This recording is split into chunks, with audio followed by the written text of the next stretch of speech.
Shawty got euphoria, no other way to start ya. You sing along with the songs so repeatedly. Now hitting yours, you just start with the melody. She got euphoria, no other way to start ya. Cause all the steps that you take is your history. Don't run away, lead the way to symphony. So retire, there's no need to retire. Gotta pick up the liars and throw it at the liars. If there's a fight, there's no peace. If there's you, there's no me. See that this or is that, I can't see in between. Yeah, I saw a glimpse of light shining right through the shit. This mirage just was out. Once you see it, wanna see. Shawty got euphoria, no other way to start ya. You sing along with the songs so repeatedly. Now hitting yours, you just start with the melody. She got euphoria, no other way to start ya. Cause all the steps that you take is your history. Don't run away, lead the way to symphony. I'm sitting right in rising waves. I ain't drowning like old days. Monday, Sunday, I know way. I'm just floating. If there's a fight, there's no peace. If there's you, there's no me. See that this or is that, I can't see in between. Yeah, I saw a glimpse of light shining right through the shit. This mirage just was out. Once you see it, wanna see. Shawty got euphoria, no other way to start ya. You sing along with the songs so repeatedly. Now hitting yours, you just start with the melody. She got euphoria, no other way to start ya. Cause all the steps that you take is your history. Don't run away, lead the way to symphonies.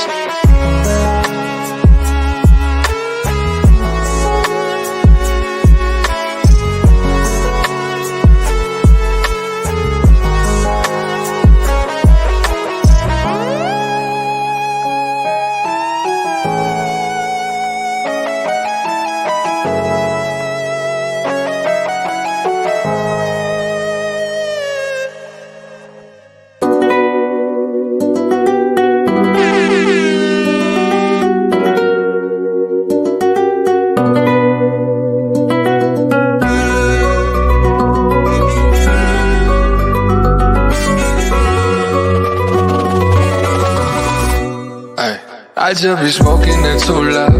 Shawty, she findin' the moonlight. Yeah, we be turning into lit. Yeah, we be turning into wild. Baby, now show me what you got. Flipping and tipping like too much. Burning it, I need to cool it. Burning me up every cool light. Drop top, ride around on the highway. Ain't no motherfucker fucking with my way. Betty on the ride, got a head eye. Fuck a cup, but you know I'm going right way. And to get like me, I'm in this bitch and the wrist is on B.I.G. The vision clear, I can already see us me. I don't need the trip, take a sip, baby, I'm baby, got me on the move, yeah. Got me on the move, I want you want me. Bad dad, I want you want me. I just be smoking it too loud. Shawty, she findin' the moonlight. Yeah, we be turning into lit. Yeah, we be turning into wild. Baby, now show me what you got. Flipping and tipping like too much. Burning it, I need to cool it. Burning me up every cool light. Ay, now fuck your Margiela. Rockin' on fire on top of Versace sweater. Hit them corners left and right, I'm in the phantom. Dip on the motherfuckers like, I see you later. 200 on the dash, baby, now we touching millions. I've been pushing gas and taking no fast and furious. Shawty got a multiple styles, she a chameleon. Hypnotizing me with a vibe, she got me feeling you. Yeah, baby, got me on the move, yeah. Got me on the move, I want you want me. Bad dad, I want you want me. I just be smoking it too loud. Shawty, she findin' the moonlight. Yeah, we be turning into lit. Yeah, we be turning into wild. Baby, now show me what you got. Flipping and tipping like too much. Burning it, I need to cool it. Burning me up every cool light.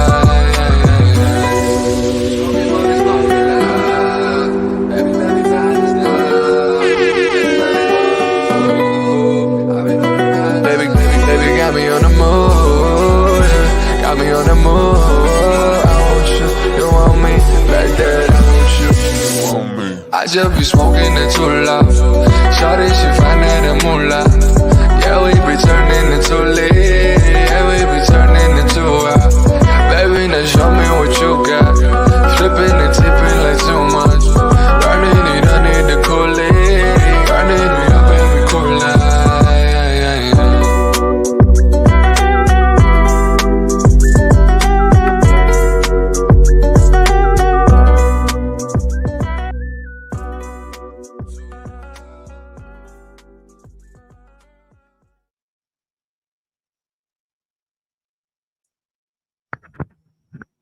Peace. What up? What up? What's good, everybody? Just want to give a shout out to everybody that came through tonight. Appreciate it. I am your host for the evening, Auntie, and Auntie Presents. We are one-on-one with a very, very good friend of mine, YouTube colleague. It is Sweet Melody Media. You know what I'm saying? So I'm not going to use the sound effects. I want to hear everybody else's round of applause from where I am on this patio right now. We're going to bring her up in just a moment.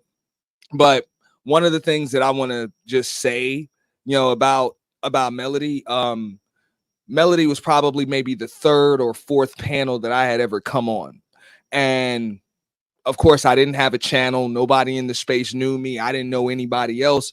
But coming on her channel, in her panel, as she was trying to grow, and you got to be very, very careful about who it is you deal with and who you don't. You don't know people. She made sure that I felt welcome.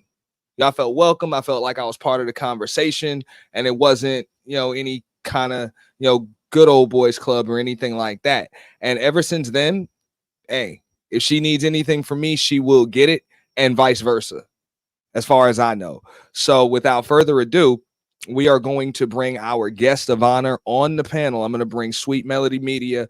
I want everybody to be respectful. Okay, before I do bring her up, we're all going to be respectful first and foremost. We got 3 rules as far as that respect is concerned. You're going to be respectful of the platform, of course. You're going to be respectful of the host, that being me. All right. And you're definitely going to be respectful of the guest of honor. All right. So I'm going to lay out that rule right there. The first time there is no warning, I will be de-wrenching people, that breach that. So moderators, y'all all got wrenches. Feel free to remind folks, because if I see something that doesn't fly, I will de-wrench you. Second offense, I will time you out. Third offense, that's it, you hidden. And if you piss her off, you might not even get a warning. But I want to give a shout out to everybody that came through. Make sure y'all like the stream, share the stream, support the stream through Cash App, Super Chat, Super Thanks. And if you would like to support Sweet Melody Media Speaks, please make sure you subscribe to her channel. Mods, please spam with her link. I will be pinning it, and it is in the description as well. And those sounds were brought to you by Got Green Radio. Okay. So without further ado, let me give the star of the show the big screen. What's up, Miss Sweet Melody Media? Hi. How you doing? Yeah, good. I know she didn't want the whole big screen, but she's got it. It's too big. I'm so shy. All right. That's small enough? That's small enough for you? I'm good with that. Yes. What is going on? So no, hey, I just want to thank you for coming up here, chopping it up with me. Allowing me to just kind of just grill you. I don't know if you've ever been, grilled or drilled on these panels like that before. Not really. This is like my second interview ever. Okay. One thing about me, I'm gonna let it all out there. I have really bad anxiety, so it's hard for me to go on other panels. That's why I stay in my own, my own space. But it's an honor to be here. I really appreciate you having me. Thank you so much. No, it's an honor to have you. Like, seriously. And it's definitely an honor to have you. I appreciate it. And like I said, I've had a list of people that I wanted to have one-on-one interviews with. You've been at the top of it for a very, very long time now. But of course, we do the effery. We do a lot of that other stuff over here. So sometimes you want to let things die down. Sometimes it's a good time to pivot. But just so everybody knows, this is, Melody is a very, very good friend of mine. She is a colleague of mine. She is definitely in that category of allies, affiliates, and supporters and audience, man. Like, she is in that category. I fuck with Melody hard. All right. So that means y'all better not fuck with her. At least not tonight. At least not tonight. But we're gonna set the tone. You know what I'm saying? Got Green Radio provided us a nice soundtrack. You know, for the evening as far as background music goes. So just let me know if that comes out a little too loud. Oh, you're good. I'm not sure if you're able to hear that. I don't hear it. I don't hear anything. I hear it now.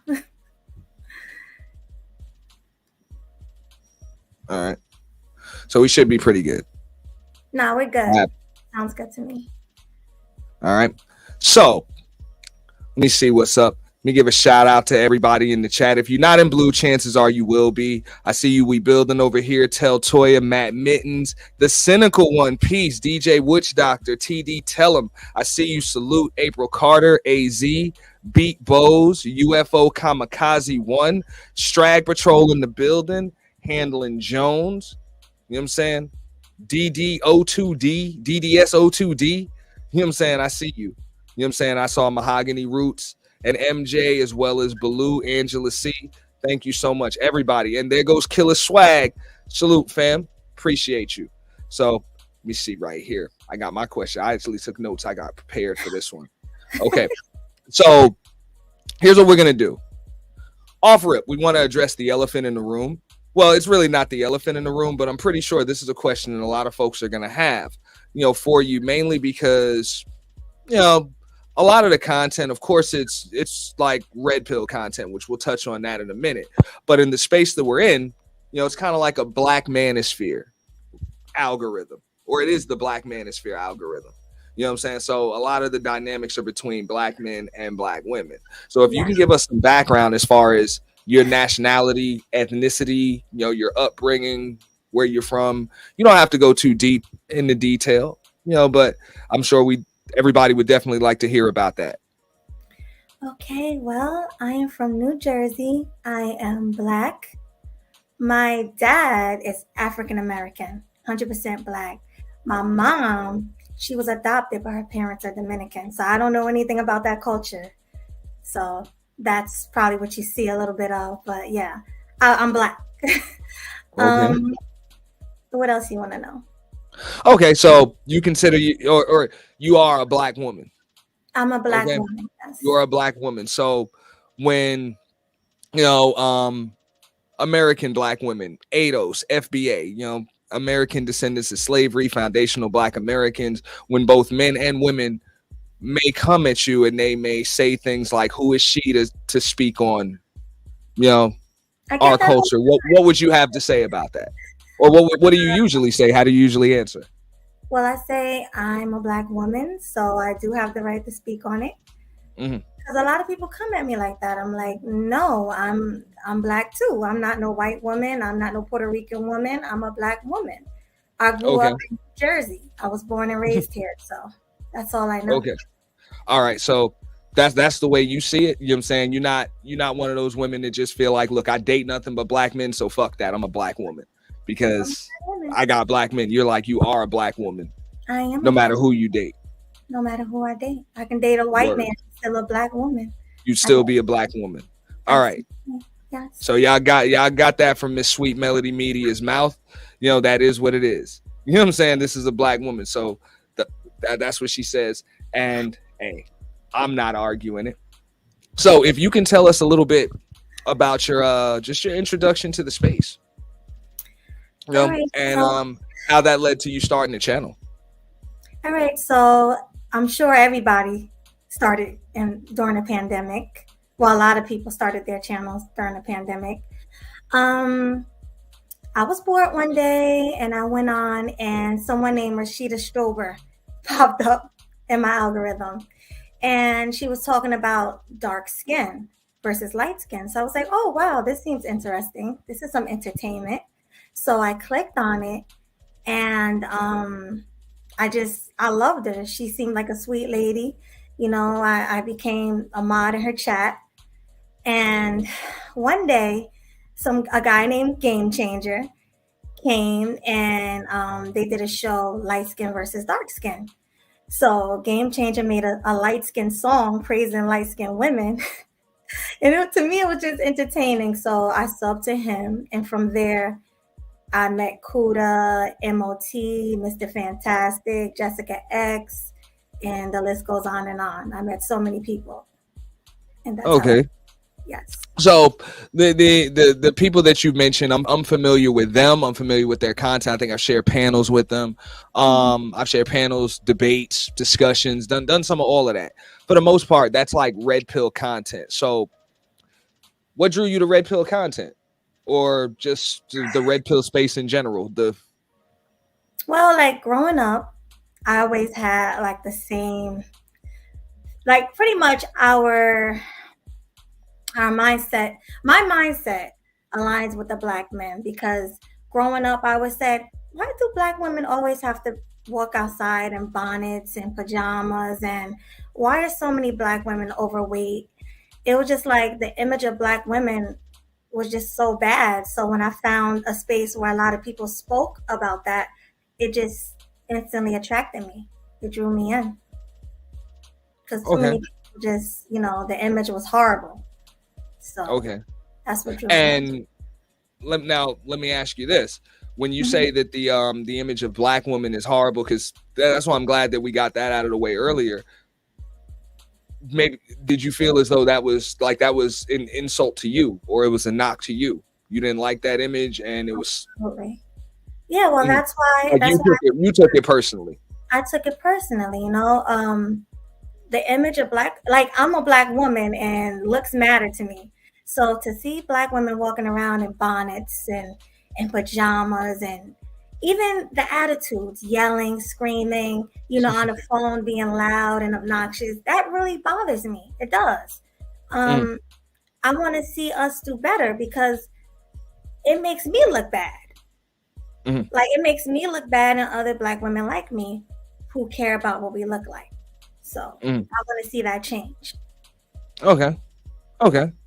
Hey, hmm totally understandable. Now, what made you decide to start up a channel and a platform of your own? Because it's one thing to listen, and then it's another thing to create content and host the discussion. So, what made you go through that transition from a listener, observer to a creator?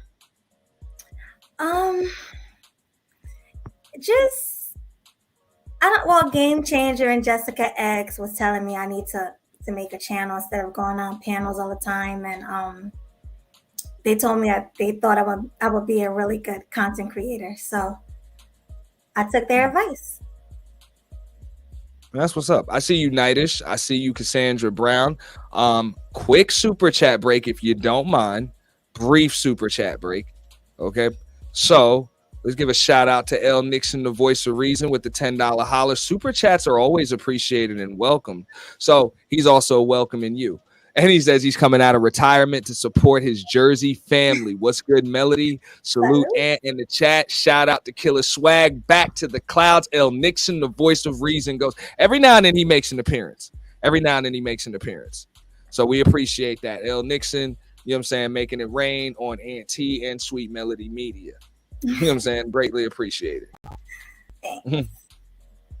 All right. So where were we? All right. Now, how would you describe your experience so far in the space? Well, Like positive, negative, learning experience that may have been, had ups and downs, led to somewhere. You go. Let me talk to us. So when I first came into the space, when I was going to different men's platforms, a lot of guys were like timing me out. They didn't like me. They were calling me names. It almost seems like a lot of guys who have red pill rage didn't like me because I was a black woman coming to the space. So that was the negative thing. It took time for people to get to know who I am. I had to kind of prove myself, by going on panels and speaking. And of course, I always was with the Breakdown or Jessica X, and I would be on the panel with them. So people were like, oh, she must be cool if she's hanging with them. So that's when they kind of accepted me in. But yeah, it was hard coming in as a black woman, especially around that time, because I think now it's easier to get in as a black woman. But around pandemic, they wasn't just letting anybody in. So Mhm. that was very negative. But positive experiences, I got to meet you and a lot of other content creators that I call friends. I got to do some great collaborations. And I've also learned, I know this is going to sound crazy, but I learned more about myself. Mhm. You know, like, Cool. because I never, every time I go out in the world, I see things more red pill now because of the space. And excuse me one moment, I just want to address the chat box. For those that just came in, there's a certain level of respect that's going to be shown to the platform. There's definitely going to be shown to the host tonight, and it's also going to be shown to the panelists, or to the guest of honor. Like I said, I'm de-wrenching folks. I'm timing people out. I'm hiding people. So, hey, I recommend don't put an address on it or whatever. You know what I'm saying? But that is what it is. This is Melody's show tonight. All right. Thank you. You gotta excuse me. I get a little nervous. I see the chat, but it's all good. Mm-hmm. No swag. We didn't de-wrench you. You actually have a big wrench now. I'm trusting you with that power. Trusting you with that power, fam. Okay. So next question. Mm-hmm. Next question. All right. Hold up. My bad. Forgive me. It's cool. All right. Now, influential content creators. Who would you say has influenced you? And or just maybe somebody that you respected, or somebody maybe you like their show format, something they were talking about, whatever the case may be. Kevin Samuels is one of them. I love Kevin Samuels. Rest in peace to him. Also ARC. Rest in peace to him. I used to love his channel, and they were everything. But rest in peace to them. I love watching The Purge. I love it. I do. It's very entertaining. Game changer. He's so funny. He has me laughing all the time. Let me see who else. Oh, The Breakdown, A Woman's Perspective. Sister George, shout out to her. I love Sister George. I watch her in the cloud. She probably think I don't mess with her no more, but I'm still watching you. I'm just working. But salute to you. Who else do I watch? Honestly, and Killer Swag. Salute to you, Killer Swag. I love his channel. All right, now for those that don't know, both Killer Swag and Melody, Sweet Melody Speaks, they have a series in which they collaborate, and it's Killing Them Sweetly, if I'm not mistaken, where they break down a lot of different topics, current events. They talk about things. They open up panels, open up the discussion. Very, very great show what they're doing. And they also have something else that I collaborate with them on, which is Grown and Sexy Conversations. Myself and what about 7 or 8 or 9 other folks or whatever that that come and discuss other things similar. So shout out to Killer Swag. Shout out to Sweet Melody Media. All right. So we're gonna get into the juicy stuff now, right? Everybody wants to know what your views are when it comes to relationships. Okay, like what would be important to you regarding relationships? And one of the reasons why I'm bringing that up is because that's what a lot of these conversations are about.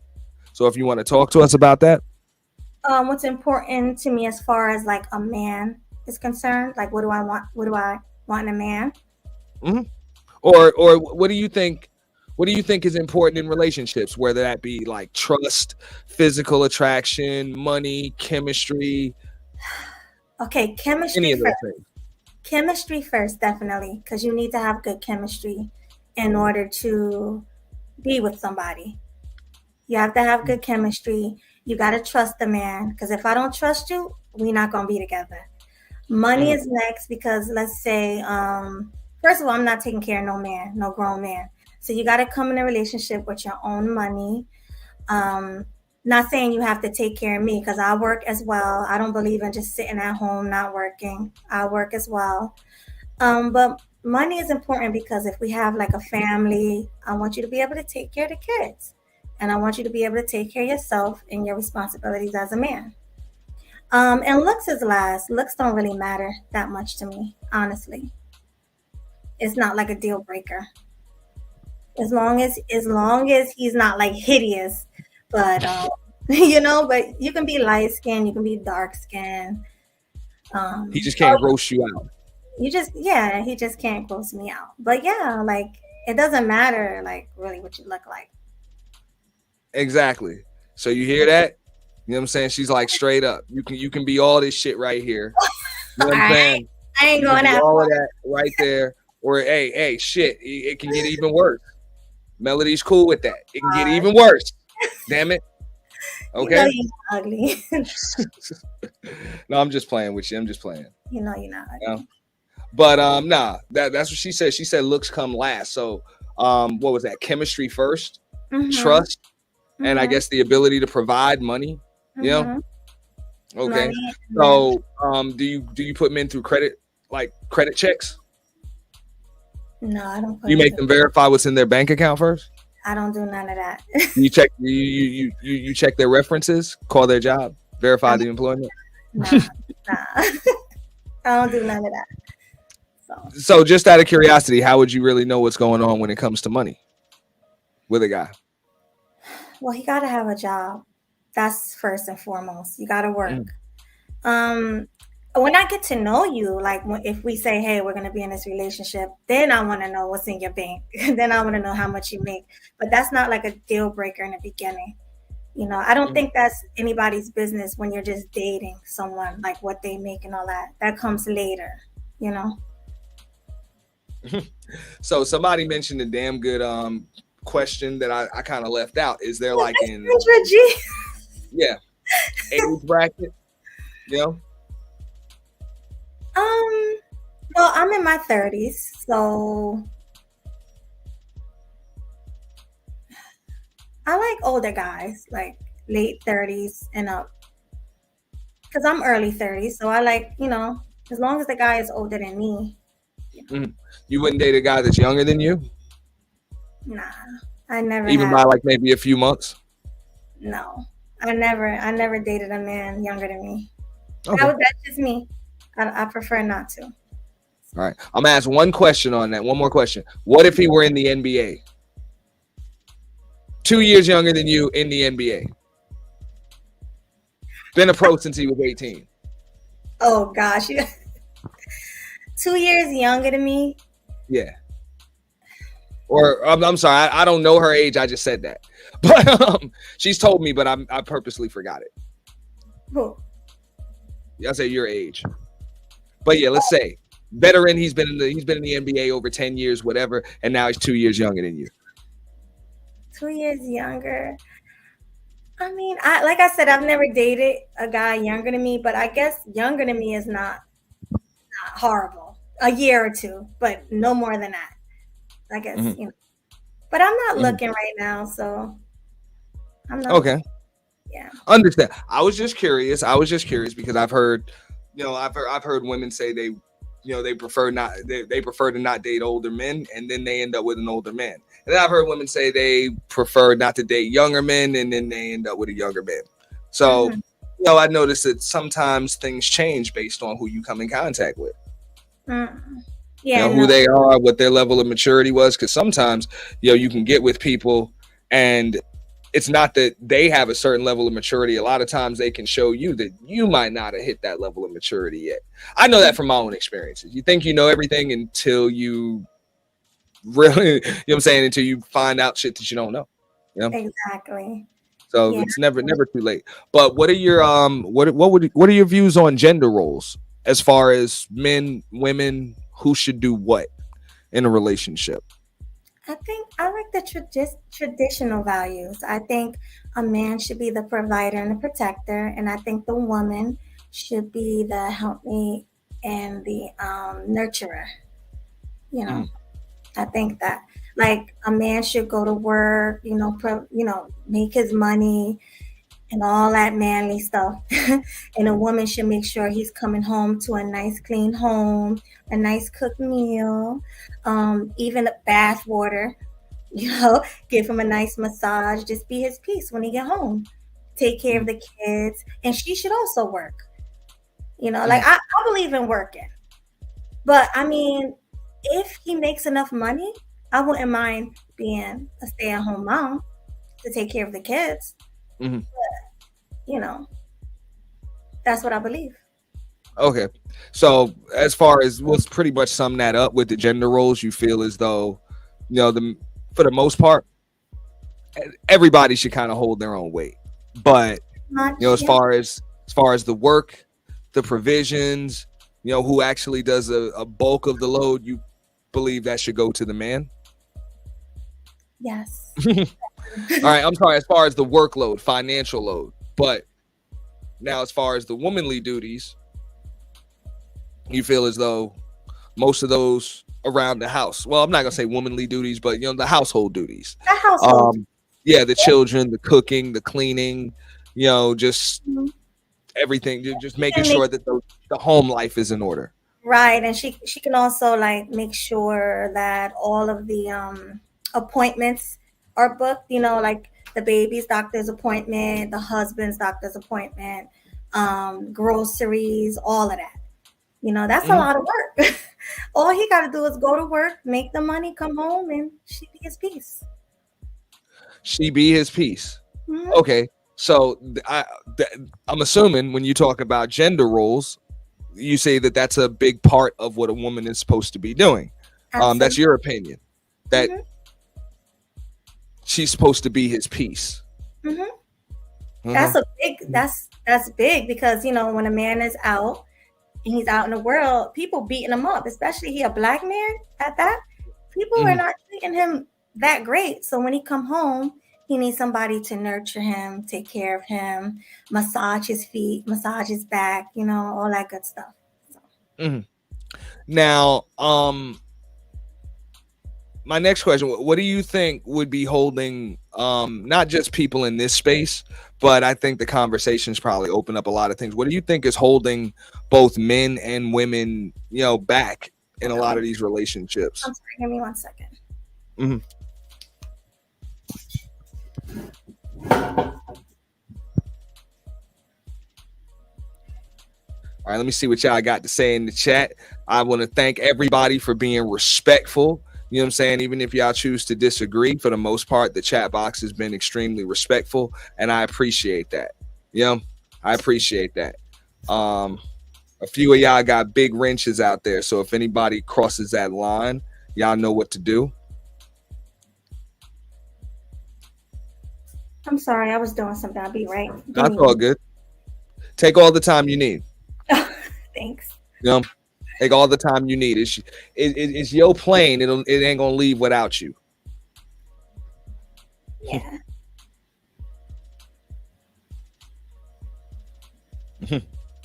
Strag Patrol says, I want a provider. He probably broke. I want a woman that cooks. She probably burns food. I don't believe her. Y'all need therapy. LOL.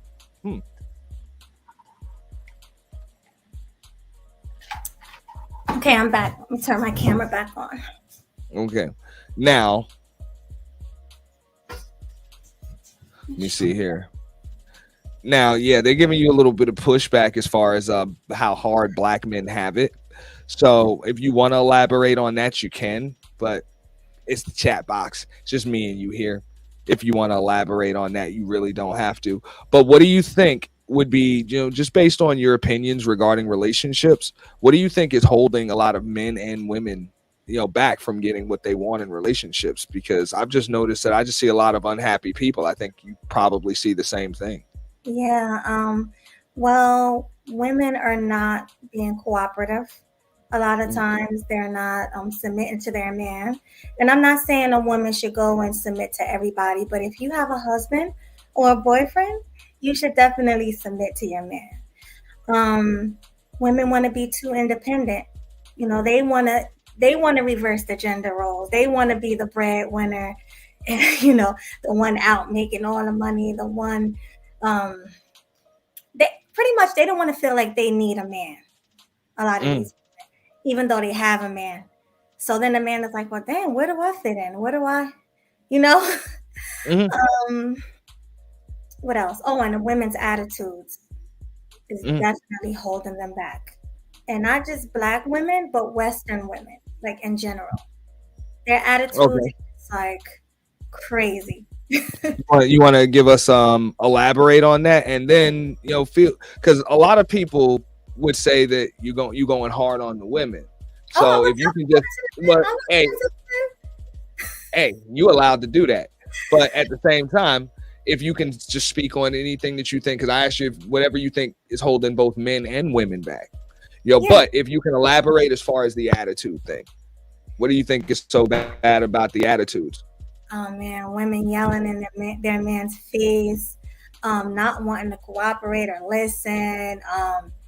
Just I see women clapping their hands, yelling in people's face. You know what I mean? Just out in public, embarrassing herself, and just don't want to take advice from anybody else. They don't want to take accountability for the things they do.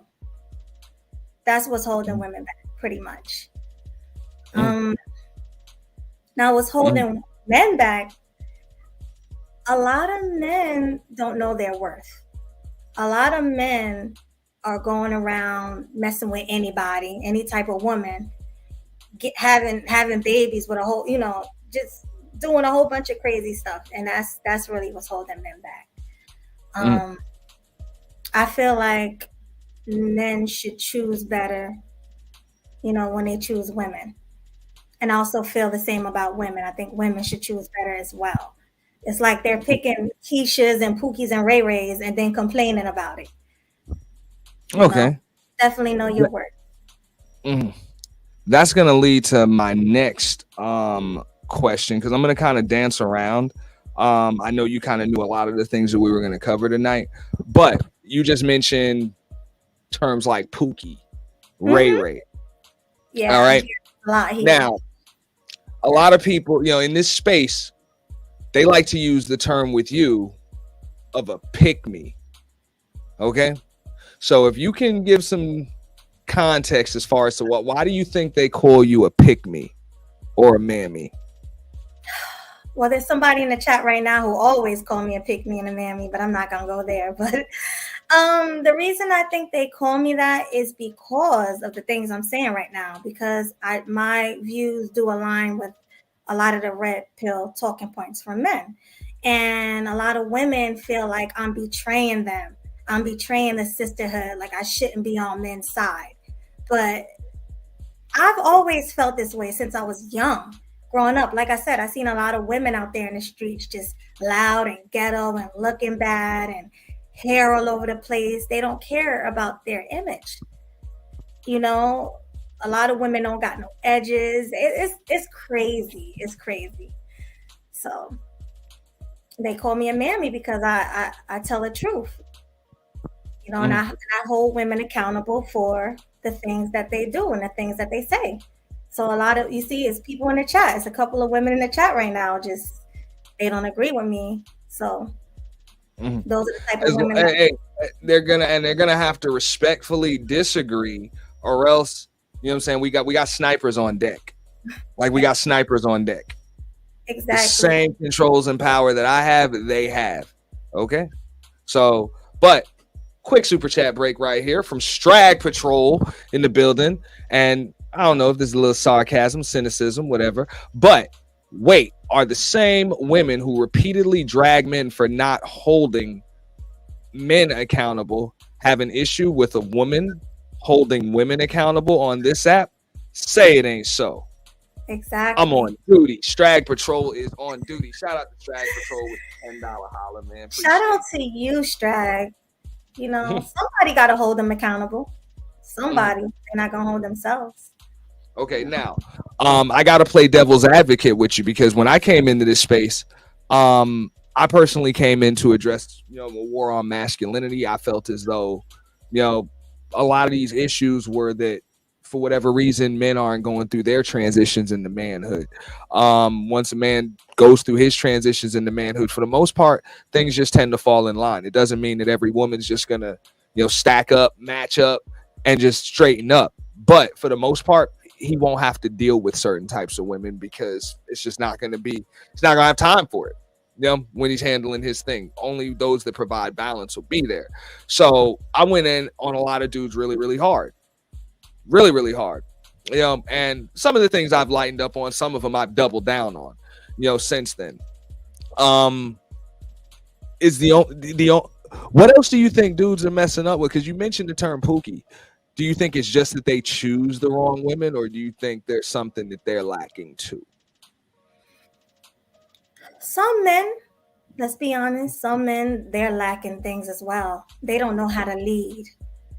You know, like I said, they don't know how to lead. They don't know how to be a man. A lot of men, I'm not going to just sit here and say, oh, men are perfect. No, men are not perfect. But a lot of men do need to learn how to lead and be a man. Because there are some men out here living with women with Section 8, you know, eating off their food stamps and things like that. So there are some men out there like that. And one thing I don't like about red pill spaces is that men will hold women accountable, but a lot of times they don't hold themselves accountable. That's one thing that's negative that really pisses me off.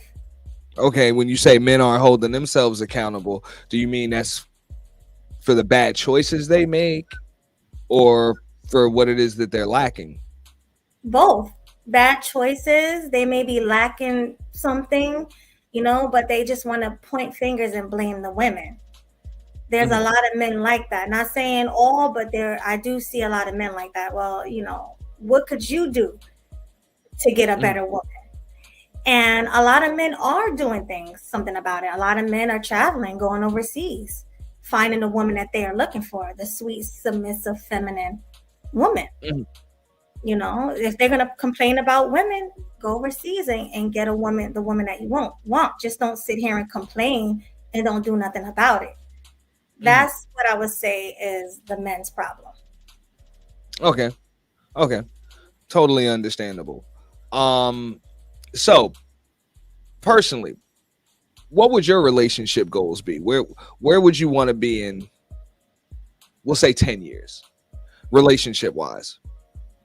I want to be married. I want to have kids. I want to travel. You know, first I want to travel.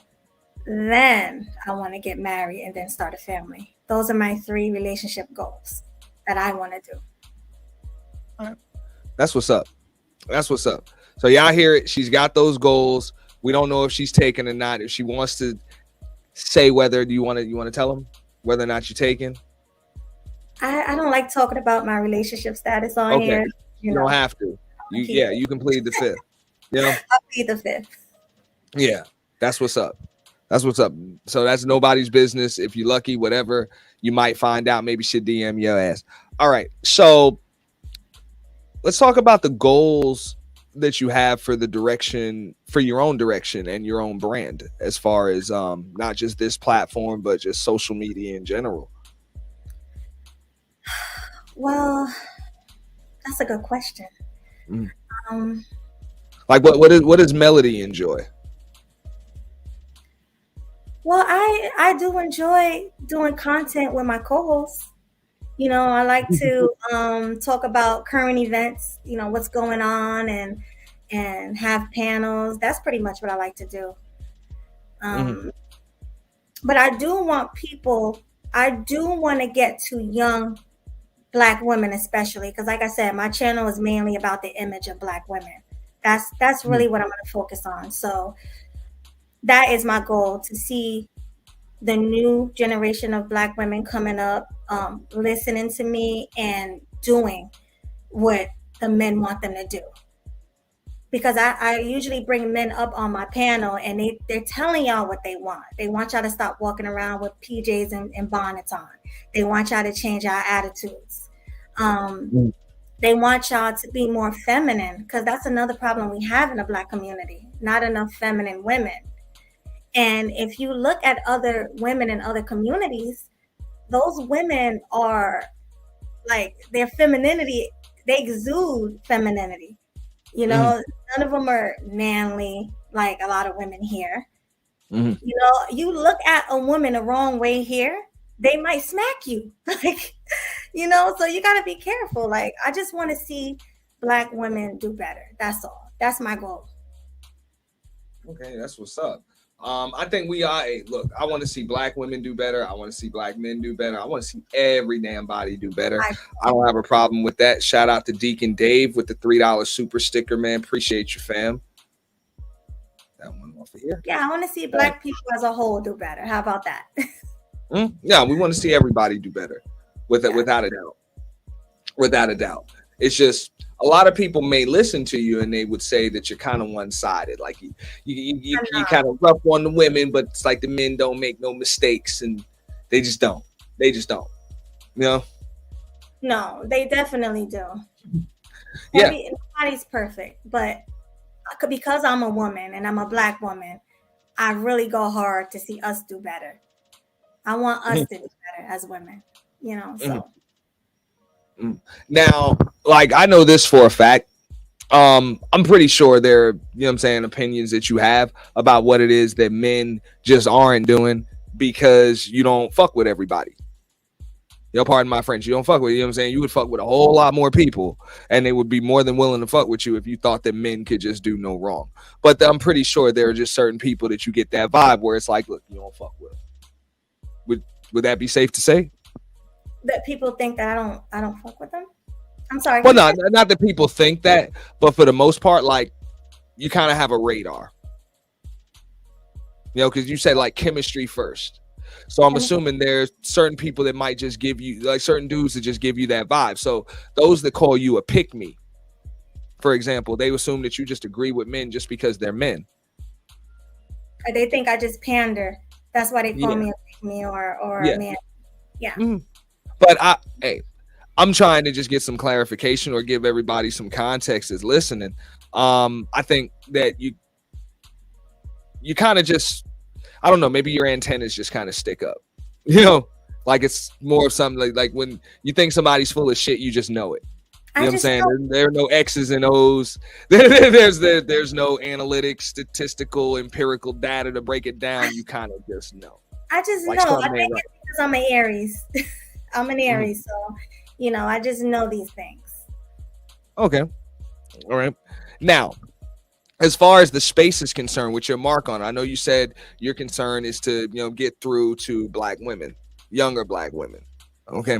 Now, what would you like to be remembered for? Your mark on the space. I want to be remembered for helping everything, helping younger Black women get it together, or even known for, you know, because remembered for implies that you ain't gonna be around. Let's assume that you're here and you blow up and you get huge, right? What do you want to be known for? The same. I just want to be known for. That's a good question. I got to think about that. Let's go back. Let's come back to that one because I really. All right. Are there any collaborations that you would like to do that you haven't been able to do? You know, content creators that you either have worked with, want to work with again, or even if you want to discuss a fallout, somebody that you may have worked with, don't work with anymore, and it's not cool, if you want to explain that, you know, because look, we're all YouTubers, we know how it is, we cool with people until we're not, and then all hell breaks loose. And this is all I'm gonna say. A lot of people take my kindness for weakness. You know, when I work with them and I'm being nice and they just try to take advantage of me, we ain't gonna do that. That's all I'm gonna say. I'm gonna leave it right there. That's it. Okay. So if you want to, you're allowed to elaborate and go deeper into anything that you've dealt with, because I get it. You know, for the most part, you know, my experience in the space has been a positive. Well, let me give a shout out to Deacon Dave on the $2 super chat, team Dominicana. You know what I'm saying? Here do. We appreciate you, fam. But yeah, that's the way it is. You know, everything's cool when you're working with somebody, and then when you're not, it's like it's the end of the fucking world. Yeah, it's the end of the world. Because the thing about me is, when people do me wrong, I cut them off immediately. Like, I I don't stick around. I don't do none of that. If you do me wrong, that's it. And that goes for anybody. So that's all you need to know. So if they did me wrong, you get the boot. Okay. It's up to you if you want to put an address on that. If not, I'm going to go to the next question. Let's go to the next question.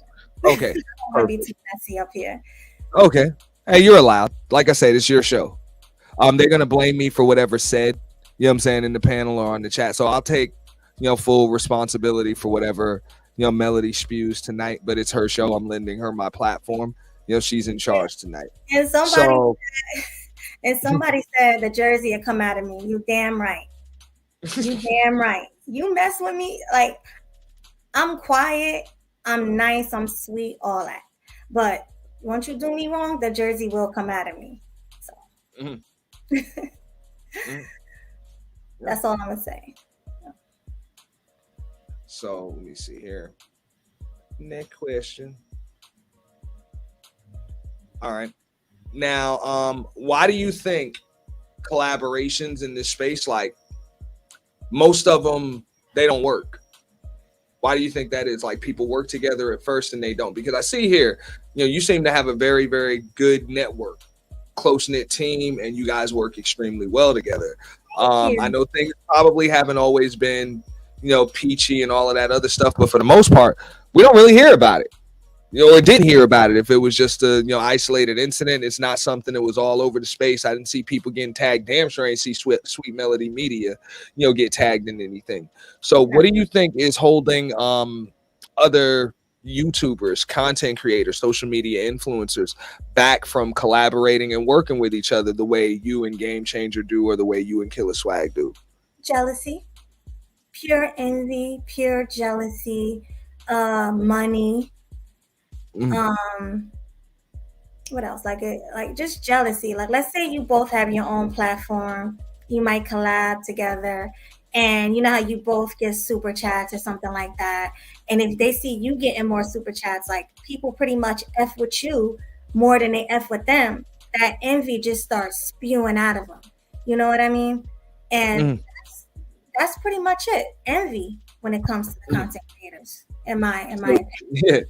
Jealousy, envy, the whole this person is getting most of the spotlight, this person's getting most of the credit, this person's getting most of the money, this person's getting most of the views, this person's taking most of the microphone talk time. Absolutely. Like, yeah.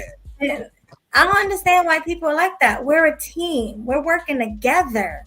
It don't matter if I'm more popular than you. Let's work together. Let's both get this money and be quiet.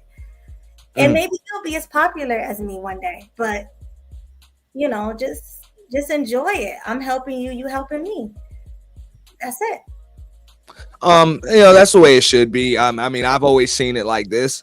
For the most part, everything's going to have to start with a vision, a mission statement, and you try to work with those that share it or share some kind of, aspect of it. And if they don't, they're not really good people to work with. Like me personally, I mean, we all like to make money. I like to make money, but those that's the only thing they're here to do is make money. I prefer not to work with them, because what's most important is you got to be on here having fun. You got to do what you love and love what you do. So if this shit is a job to you and you're only concerned with money, like, chances are you're not having fun. Chances are this will fall apart for you anyway. Yeah, just my opinion. It's all about the money. Like you said, I enjoy this moment that I'm having with you right now, the interview. We're having a good time. You told me that I can simulcast. I was like, no, like, we don't have to do that. Like, no. It's not, by the way, everybody, man, share. Depending on how respectful y'all are, whether or not y'all give the lovely Sweet Melody Media a headache or not tonight, it's up to her whether or not she wants to open the panel. And of course we would go, one at a time, and maybe she'll want to take some questions, maybe not. It's entirely up to her. All right. Brent said, no disrespect, but is this young lady black? Yes. I think she came in a little late, but yeah, we kind of established that early. Yes, I'm black, guys. I am black. I love my black people. And here it is. They're gonna. That's why I said I was like, look, we're just gonna get that out of the way, early, and just answer that because I'm pretty sure that's the question they're gonna ask, And this is the space that we're in, so I appreciate you being honest about that. Shout out to Deacon Dave one more time. Melody Ken El Pelo Real. Okay, if I mispronounced that, my bad. Oh, you're speaking Spanish to me. Thank you, Deacon Dave. And listen, you want to translate for those of us no habla español? Me neither. Oh shit! I told you, I was born here in Jersey. My mom was born here in Jersey, and her parents was born over there. Okay, but it's a disconnect. He said real hair.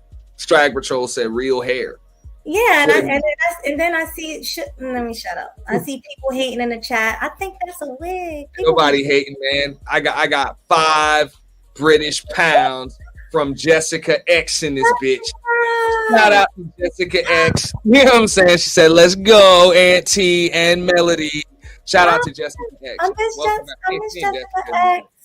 Hi, Jessica. She came back for this right here. Jessica, where have you been? Where you been, Jessica?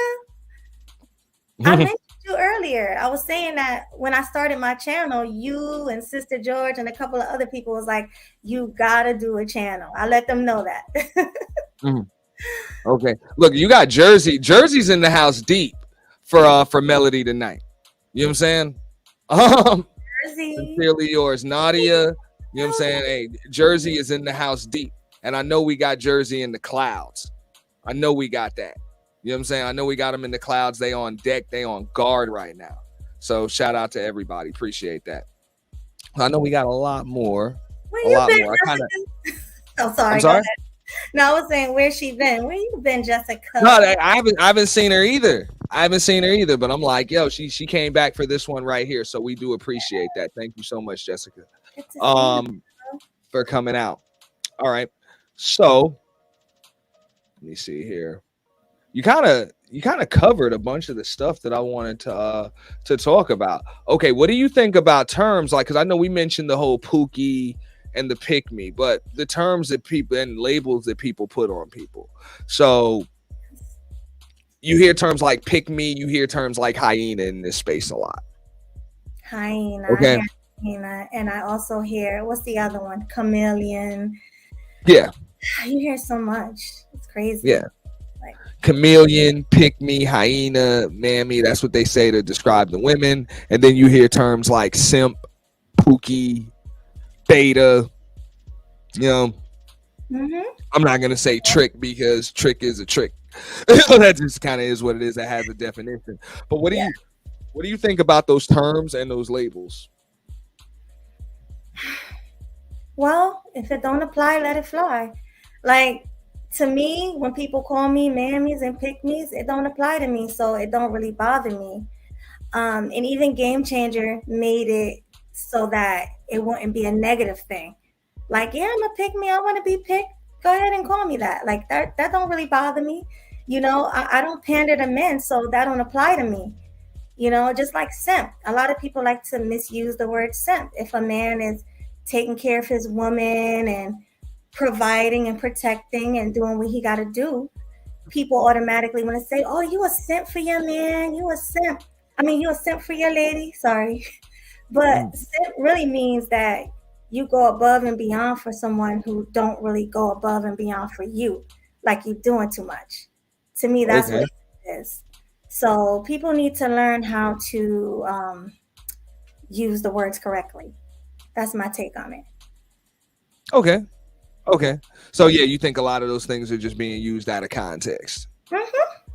All right. Absolutely. Now we're going to kind of circle back because we talked about not just your relationship goals, your views on relationships. So when they use terms like beta, I hear a lot of dudes in the space say that. I even hear women say that, oh, we don't want beta males. We don't want that. We don't want that. They rarely mention the sigma male, but everybody wants the alpha. I know the alpha title is reserved for a select few and a small percentage of both men and women. It's reserved for a select few. So it's obvious I mean, what do you think about that? Can everybody have an alpha? Can No, every woman have an alpha male? no, I don't think so. Because not all men are alphas. So how Mhm. can every woman have an alpha male? So does that mean that they've got a, you know what I'm saying? They just got like a less than man if they have a beta male or a sigma male? I wouldn't say it's a less than a man. No. Um, it's like because she can have a nerdy man who's not really alpha, but he can Mhm. still be a good man, taking care of home, taking care of Mhm. her. So it don't to me. Nah, I don't think. I don't think so. Mhm. I don't think he's less than a man. Definitely. Okay. Mhm. Yeah. Well, I hear a lot of folks in the space. That's why I was curious what your views are. There's kind of like no in between. You know what I'm saying? They're like, oh, you're alpha or you just ain't shit. Right. I get it. You know, hey, whatever people want to classify me as, that's what they want to class. I don't give a shit. But I do know one thing. You know, everybody can't be the alpha. That's why there is the alpha, and everybody else kind of, you know, falls in line, and you have your sigmas and stuff like that. But everybody can't be that. So does that mean that the beta male just can't ever be with a woman? Like he can't ever be with a woman, she'll never respect him. I personally believe that the problem with beta males is the ones that try to pretend to be alphas. I think that's the problem. When you try to be something that you're not. Oh yeah, you see a lot of that going on. Yeah. A lot of people pretending to be someone they're not. Absolutely. Yeah. They pretend to have everything going.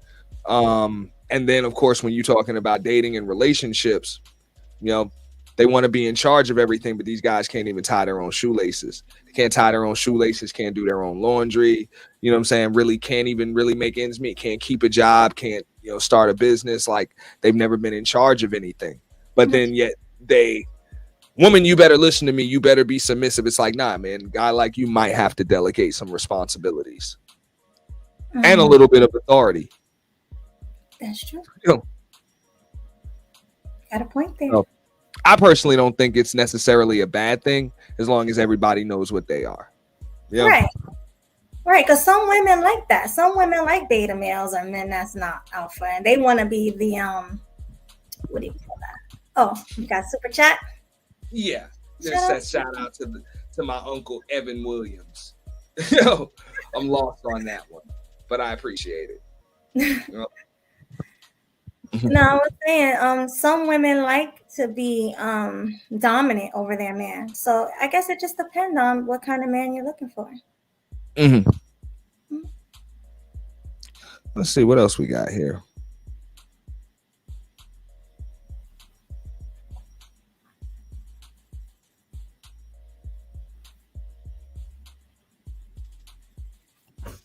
I think I asked you this, but I'm not sure if you really answered, because I'm gonna ask you one more time. Why do you think they call you a pick me? You did ask me that. I know.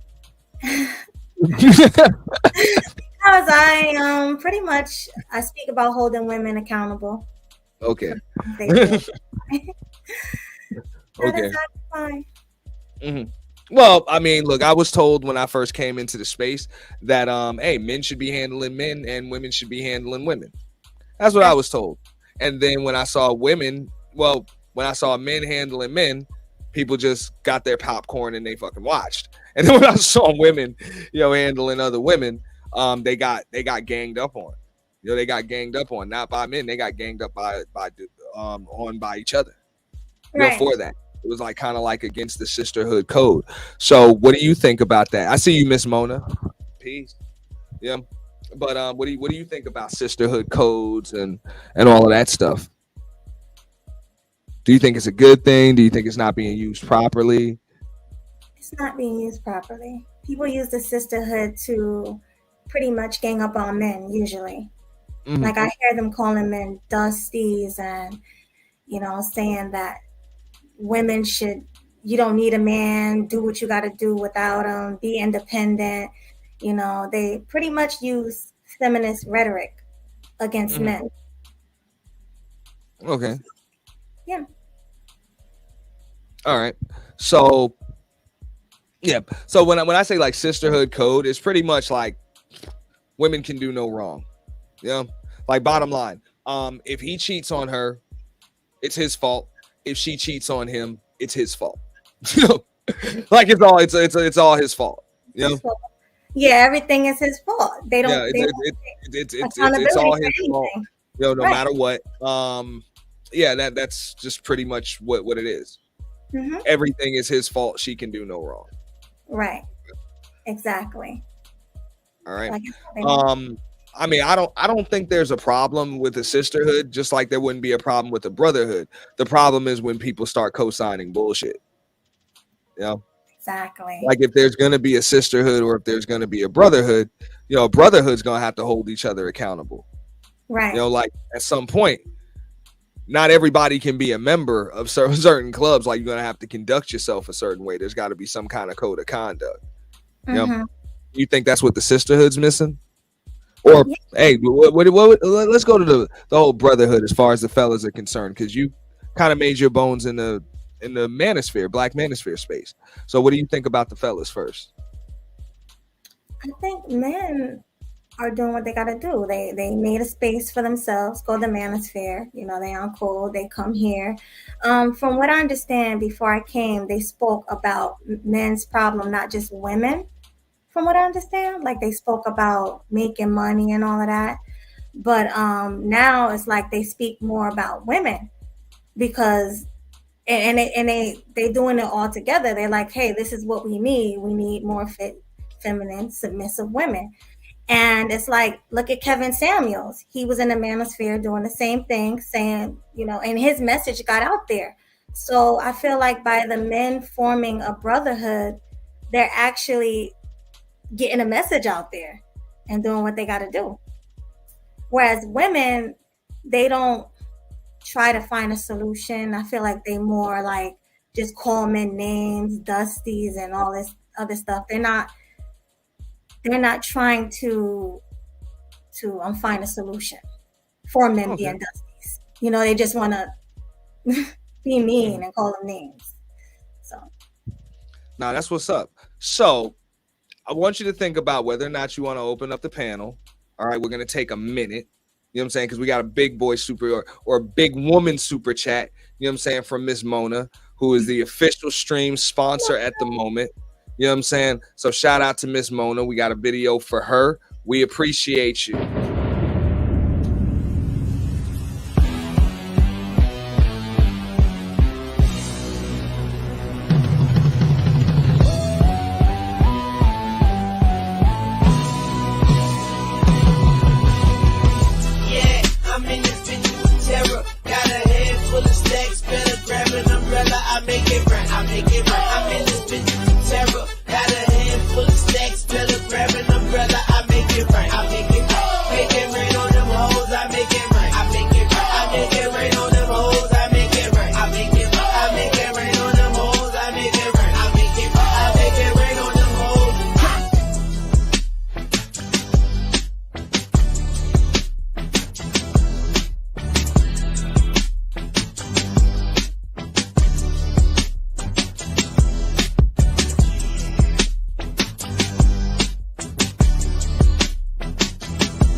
All right. Shout out to Miss Mona for the $50 super chat. Appreciate you. We thank you for that. Any super chat, $20 or more, you get that video.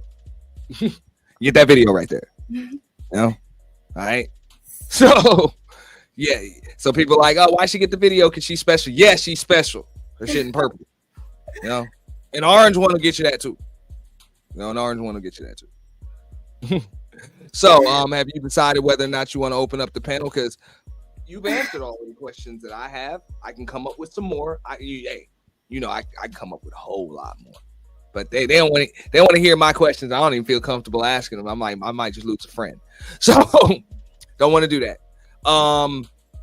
What's up? What you want to do? Well, I still got that headache I told you I had, so Okay. I don't think See, I'll y'all done go. gave Melody a headache. I had the headache before. Mm. So, and I know somebody gonna make me come out of character, and I'm not for that tonight with a headache. Okay. No, that's totally understandable. So, like I said, any other topics that you like to discuss right here? Like I said, it's your show, but at the same time, you know what I'm saying? You got a headache. You know, we don't want to kind of grill you. I know you got to get some rest. It's a long day, long week coming up. So you tell us what direction you want to go. If you want to talk about the direction of your channel, other things that are going on, anything at all. I mean, if they want to ask questions in the chat, you want to do that? Yeah, absolutely. They can do that. Oh shit! 1 second though. We gotta play that video one more time. She want to hear it again. You want to hear that again?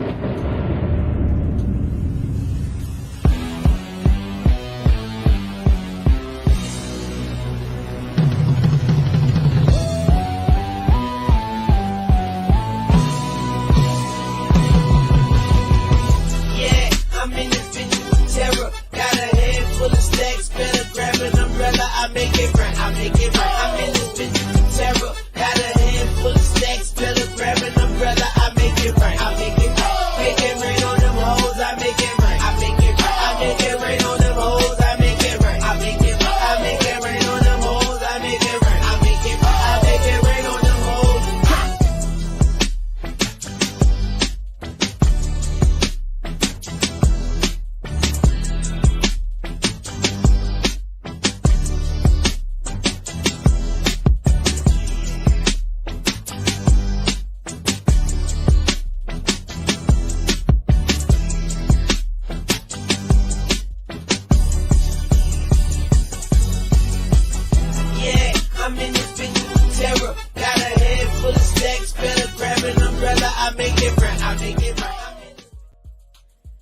Shout out to Miss Mona again. All right, so you already got some questions in the chat. Let me know if there's any, like somebody ask a question and maybe you want to invite that person up on the panel so they can elaborate. So if she does want to open up the panel, I'll let her decide who she wants to open up the panel to. I know we discussed this earlier. You know what I'm saying? Bronzebird, who I know you're familiar with, he said, we just discussing lineage here. Kind of curious. Let me see here.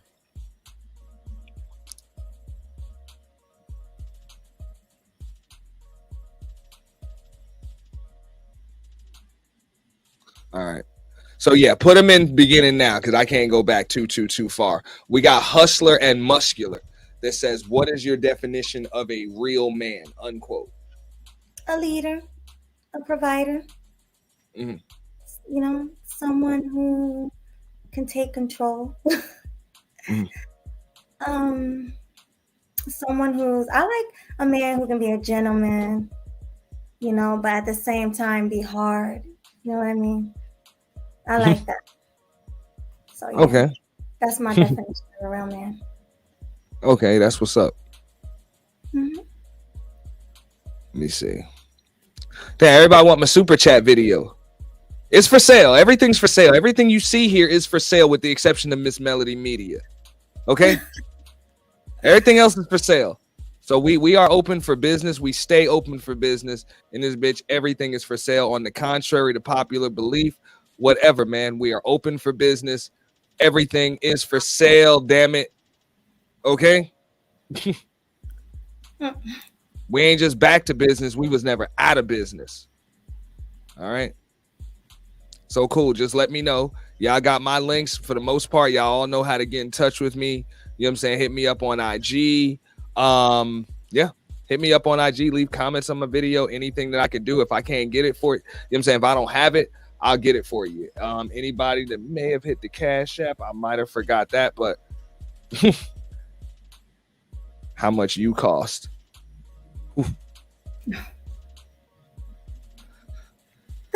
It depends.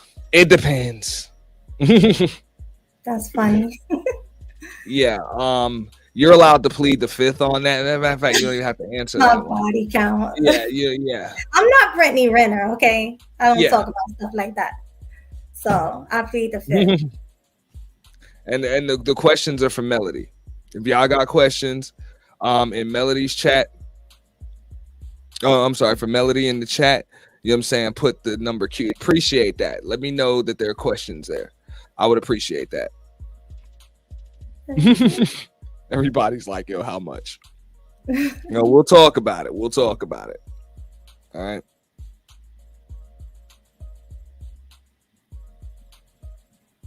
Trying to look for some of these questions. I don't see much questions. I think we answered everything. Well, I mean, I had my list, but then, hey, people may just have a little bit more. I don't know. You know? Mm-hmm. I do not know. All right. I know. Okay. Would you become a passport sis? That's from Bronzeberg. No, I don't have a problem with the men here in the States. So the answer to that is absolutely not. Mm-hmm. No.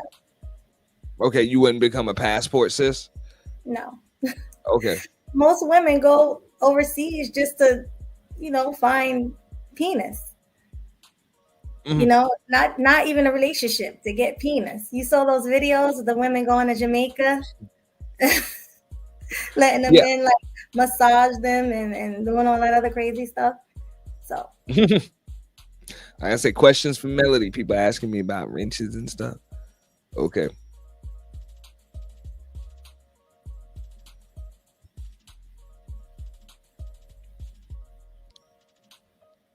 All right, so I know this is a statement right here for those that didn't tune in the beginning, because we said we were gonna address that one early.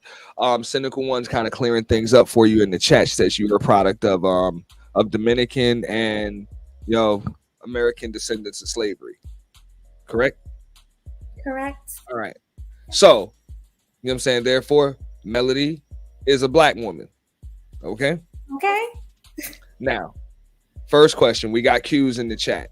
All right, from Classy Perspective. You know what I'm saying? He was the stream sponsor, you know what I'm saying, for earlier today. But he said, Melody, would you say that you have better friendship with men or women? Men. That was like a no-brainer, yo. Men. No-brainer. The reason, like, I've had problems with women all my life. All my life. Like, growing up, where in Jersey, a lot of times women were not nice, black women.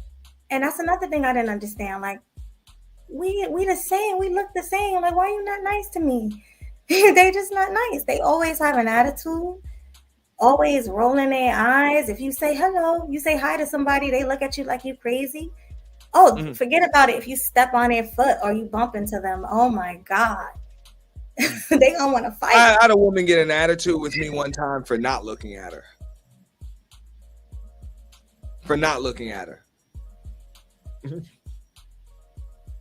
I was literally, I was waiting on a train, right? I'm waiting on a train, and it's a train station. So I'm just sitting there with headphones on, just standing. She's like standing in front of me, and I'm just sitting there with my headphones on, like waiting for the train to pull in. And this chick is like, huh? Like what? Like what the hell? What you paying attention to? Like, and I'm like, hold up, like, what you gonna do? Is there somebody like?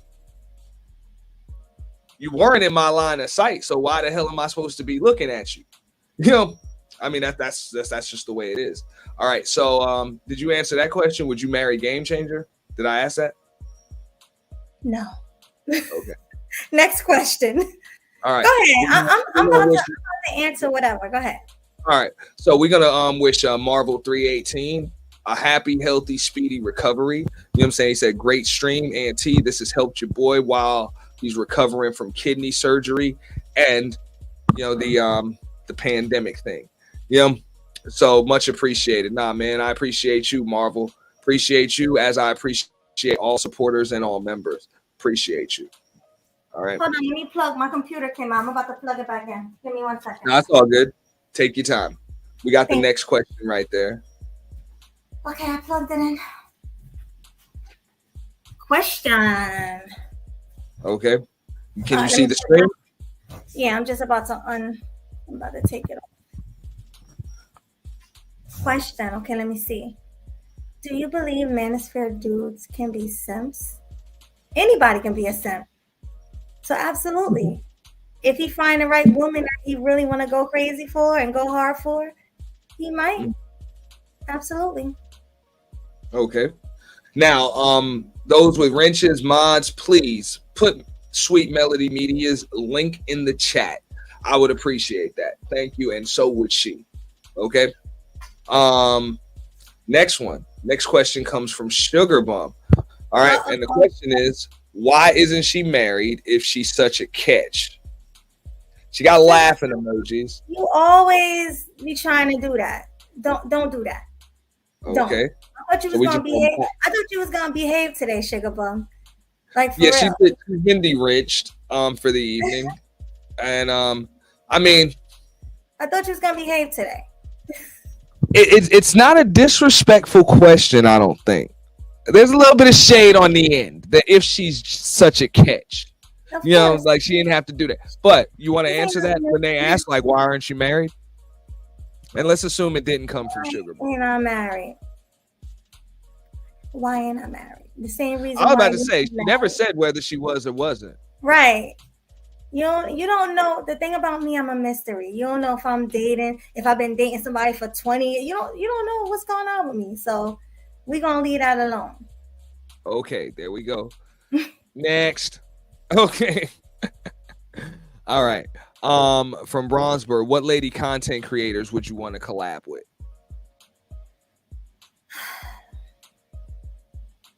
I already did Chantel Simone. I did the breakdown. I might want to do like Danica Marie. I love her. She's beautiful, gorgeous, and she be speaking some facts. I like her. So maybe her.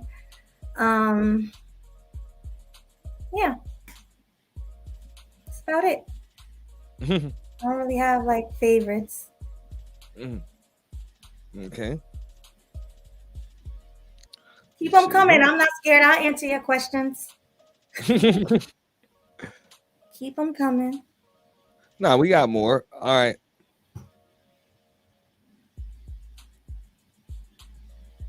Like I say, I'm just looking for questions in the chat. Just questions right now. We understand comments. Be careful with the address y'all put on it because I am de-wrenching and hiding motherfuckers tonight. Okay. All right. So, what movies, TV shows, and books do you like, Melody? Honestly, I don't watch TV that much. I don't. I work all day. I work in a family bodega. So I like comedy. I like old movies, like from the 90s and stuff like that. Like I like to watch things I've seen a million times, like Friday. That's my thing. I used to love reality TV, but I stopped watching that because it just kills my brain cells. I used to love to watch Power, Empire. Honestly, those are like the last shows that I watched. I don't watch TV anymore. So. Okay. Now we got another one from B ATL. Shout out to B ATL. Appreciate you. Said, what are some of the things that you liked about Kevin Samuels? I like that he held men and women accountable. I like that. He didn't just, hold women accountable and try to make them look bad. And I really do think he was sincere. Like he really wanted to see healthy Black relationships. That's why, he brought women up and told them about themselves. Like, hey, listen, if you want to find a husband, lose some weight. He was only just keeping it real. Like men don't like women who are bigger than men, who are bigger than linebackers and football players. That's just not what men like. And I like that about him because he pretty much made a lot of women change their image. So that was probably if I can add a little bit there. What I just liked is, he showed a lot of superficial women that just wanted a man for, you know, what he can offer to them and looks and all of that other stuff, that he just pretty much let them know that, hey, chances are you'll attract a superficial dude. Exactly. And then they'll say, oh, but I'm a good woman. Well, a good man isn't enough for you. You know, he's got to make a certain amount of money. He's got to do this. He's got to be this. He's got to be that. So, hey, the type of man that you want, they tend not to like women that have children. They tend not to want women that are above a certain weight. You know what I'm saying? They tend not to want women that are over a certain age. And they're like, but I'm a good woman. It's like, yeah, but he's a good man and you don't give him the time of day. So you being a good woman, right. You know, maybe that's not enough for the men you want either. Yeah, you know? He pretty much brought men and women back to reality. Yeah. I just say, I'm like, if that's going to be your answer, but I'm a good woman, then why are you looking for more than a good man? That was part of the topic that we had earlier today. You know, when we talked about the Tyler Perry comments. Oh. You know, and same with the dudes. I'm like, yo, why would you want anything more than if you're a good man, you really shouldn't want anything more than a good woman. I get it. You know, you're going to want to be physically attracted to her in some way, shape, or form. But damn, you know, when they say they want all the measurements and they want this and they want that, and she's got to be this, she got to be that, and she can't ever disagree. You know, she can't ever tell you wrong. It's like, damn, man, like you are still dealing with a human. Yeah, that was human. Like when men say that women gotta shut up and be quiet and listen, I don't agree with that at all. You know, one thing I do agree with is that women should be more feminine and submissive. And I remember people came at me like, oh, so you think women should just submit to all men? I'm like, no, but if you have a boyfriend or a husband, you should definitely submit to him. You know, that's your man. Submit to him. Let him take control of it. Voice of Venus, if you can do me a favor, and if you had a question, just put that in the chat again, because I don't know. I just saw put it in the chat, but no answer. What? I didn't see the question. No, I didn't see a question either. Me neither. So go ahead and put that question back down there. I don't know. I know. Yeah. All right, here we go. Here's a question from Miss Brandy Davis. All right, she says, not all black women are giving attitude and rolling their eyes. What do you think you don't get? Or I'm sorry, why do you think you don't get along with women? That's a problem. Oh, I'm sorry. That's a problem when a woman says she doesn't get along with other women. But that's the question. Why do you think you don't get along? Yeah, there's a couple of questions in there. Well, not really. It's just one question. Okay. Well, I didn't say all black women are giving attitude and rolling their eyes. I said where I'm from, the majority of black women are rolling their eyes and have an attitude problem. Why do you think you don't get along with women? Because I tried. It's not that I think I don't get along with women. I know I don't get along with women because I tried to give them chances. Like when I was around women, they would do things like we would go out to the club, we would go out to chill. And it's like if I was getting the most attention or something like that, they would just do shady crap. Like they would be envious. They would be jealous. I had one woman lie to a man that liked me.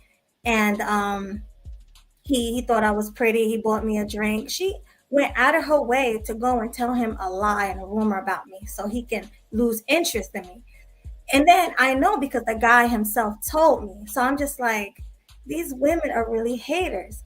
Or let's say if you make more money than a woman. My job, I'm making a lot more money. Women don't like that. So it's just envy, jealousy.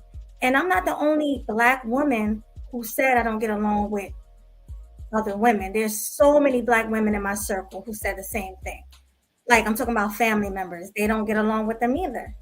And it's usually pretty black women who don't get along with women because women are hateful creatures. They're jealous. Even when I was young, even when I was a little girl, they put nair in my hair because I had long hair. They put nair in my hair. They cut my hair. Nair in my hair.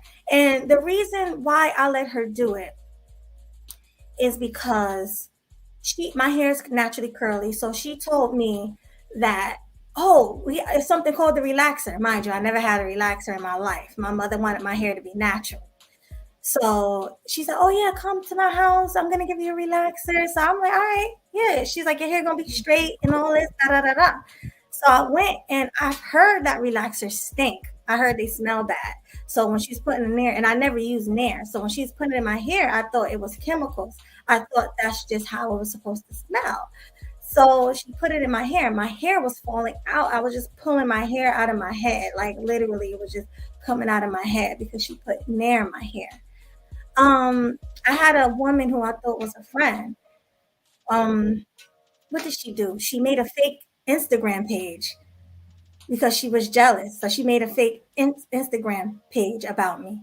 So I've been through a lot where women just, I guess because I'm nice and they took my kindness for weakness. Somebody even told me, like, Melody, you too nice. You need to toughen up. Mm-hmm. You shouldn't smile in everybody's face. Like, literally. So I mean, if somebody's gonna put Nair in your hair, I don't think being, you know what I'm saying, going off on them is gonna change things. You know what I'm saying? That's just something they're gonna do. You know, that's just something they're gonna do. But I'm pretty sure you probably just didn't let anybody else get that close to your hair again that you didn't know or trust. Exactly, because I trust too soon. That's the thing. Like, I'll trust you fast. And I used to have that same problem with men. I would trust. I would give myself. I would give my all to somebody. And then they would, play me out. That happened with men and women in the past. So the women, I would buy them. Like, we would go out. Women don't have money. I would literally say, it's all right, girl. I got you. You hungry? I got you. Oh, you need your hair done for the night? I got you. You need gas in your car? I got you. But would they do the same thing for me? No. So there's a lot of experiences I have with women. I just want to leave them alone. I don't want to go through this anymore. Okay, so that would answer Brandy's question as far as why you don't necessarily get along with women. Or I don't think Melody said she doesn't get along with women, because I've seen women work with Melody. I hardly ever hear Melody argue with anybody or any of that shit. So I don't know. But the question was, does she get along better with men or women? She never said she doesn't get along with women. She just said she gets along with men better than women. I think that's what I took from it. Exactly. And Jessica, look at what she said. I'm being for real. That women will be mad at you for no reason. Jessica knows she's a pretty young woman. Jessica probably go through worse than what I go through, or the same thing. Women are evil, conniving creatures. And the only women that I hang with and get along with is my mom, my sister, my aunts. The women in my family. That's it, because I know they wouldn't do me wrong. So what you're saying is, when I was told at a young age that there's no creature on earth more devious than that of a woman, you agreeing? I agree. Like, there's not a more devious creature on earth?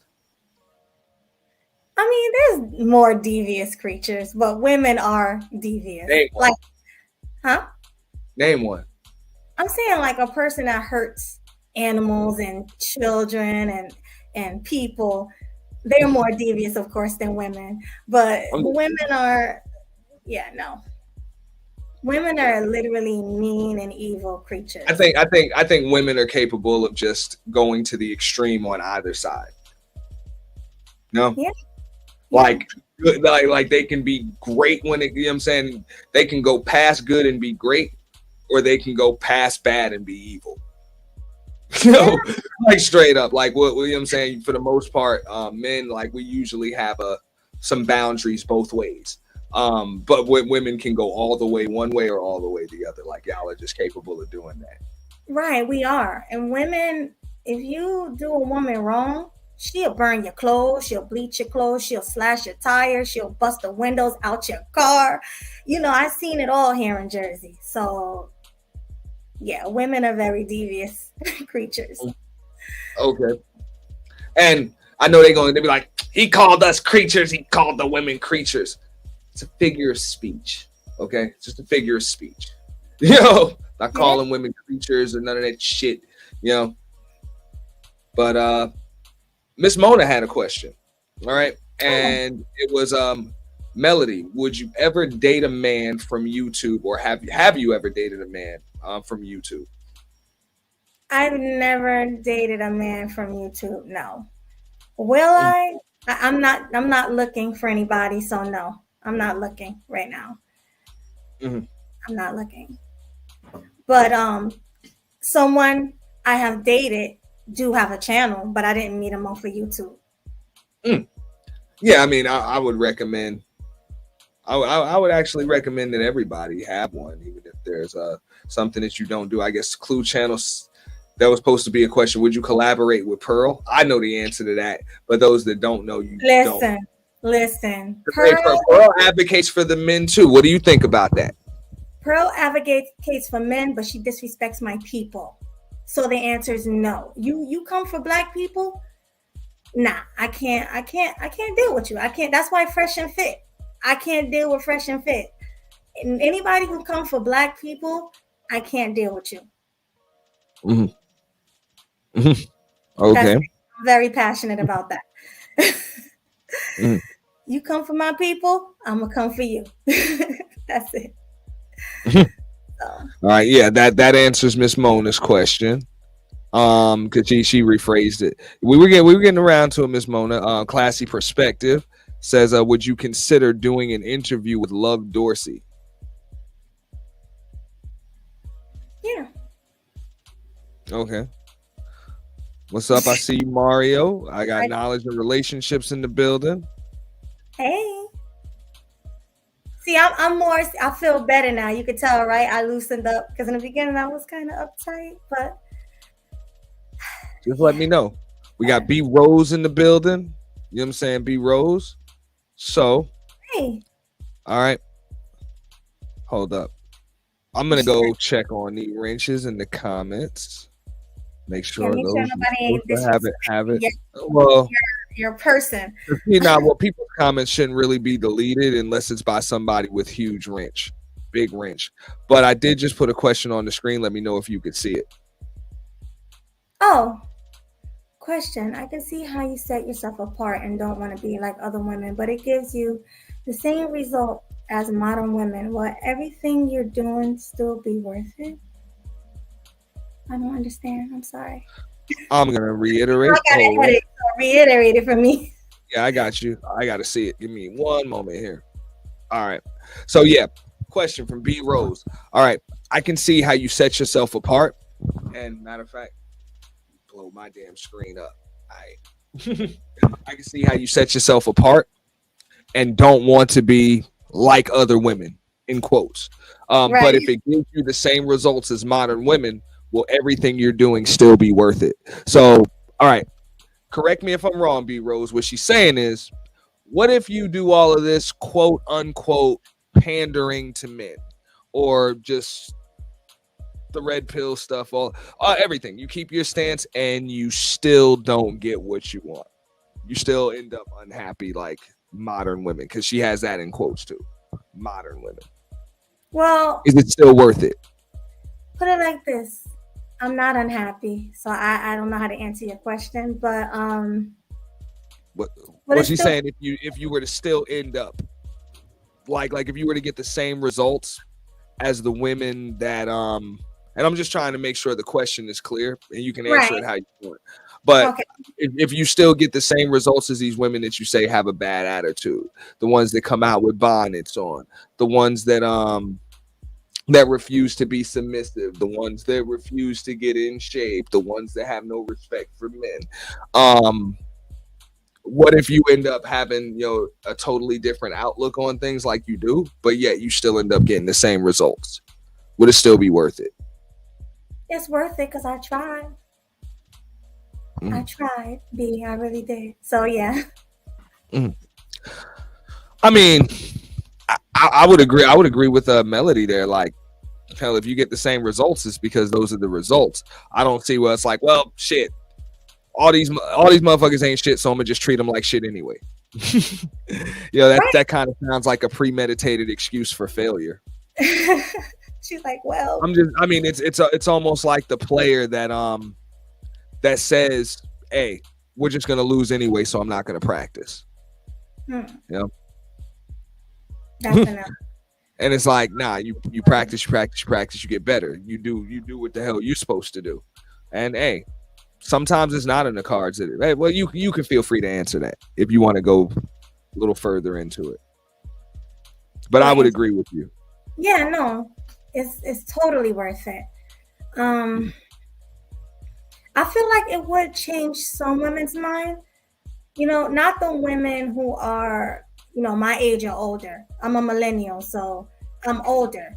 But like, I feel like if we keep doing what we're doing and putting out the content that we're putting out, the younger women are gonna watch it like, oh man, people are clowning us for wearing bonnets outside. Maybe I should just do my hair and not wear a bonnet outside. Or maybe I should slip on some jeans and a t-shirt instead of wearing PJs out there and slippers. Maybe I should try to be more feminine and soft and not yell. Maybe I should speak in my inside voice. I think the younger women will probably get it. We probably done. People my age and up probably done. Millennials, Gen Xers, boomers, we all done. But I do think it will help the younger generation coming up. Oh shit, my bad. I missed the super chat. I'm sorry. Sometimes you miss them. I have been looking at some other stuff there. Oh, and I got missed a couple of them. My bad. So shout out to Marvel 318. I guess I'm a little bit late on that. My bad. With that. And I believe we also had Strag Patrol in the building for all that shit too. So let's see what we got here. All right. Yeah, Strag Patrol said, and there's sectors for that. Not sure how old that was. That was about 6 minutes ago. So what was I talking about? I don't know. All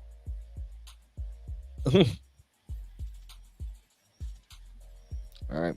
I'm just kind of sifting through looking for questions. You let me know if there's anybody in particular you'd like to either invite on the panel, if you want to open up the panel.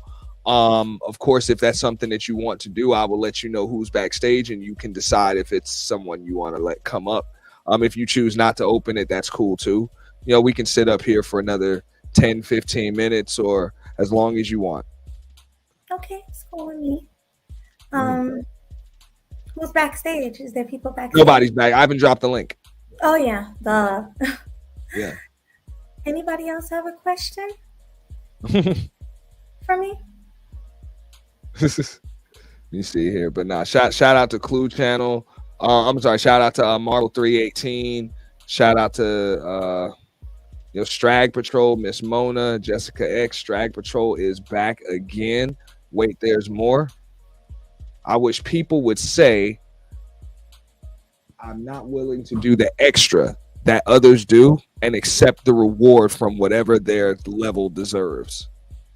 Well, because everybody wants to accept rewards, but they don't understand that credit and blame are literally the same thing. They're literally the same thing.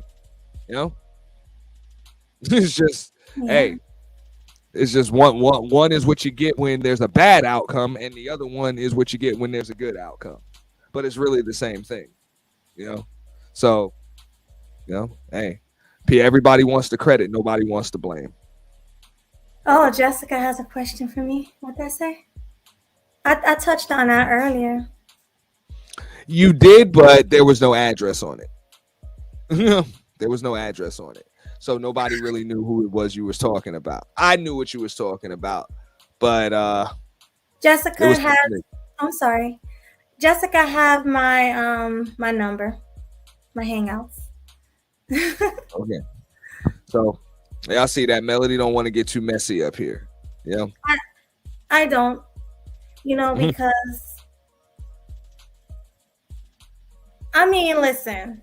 This is what I'm gonna say. Once you do me dirty, I'm cutting you off. No questions asked. That's it. If we doing collabs and you are shady, scissors, I'm cutting you off. That's it.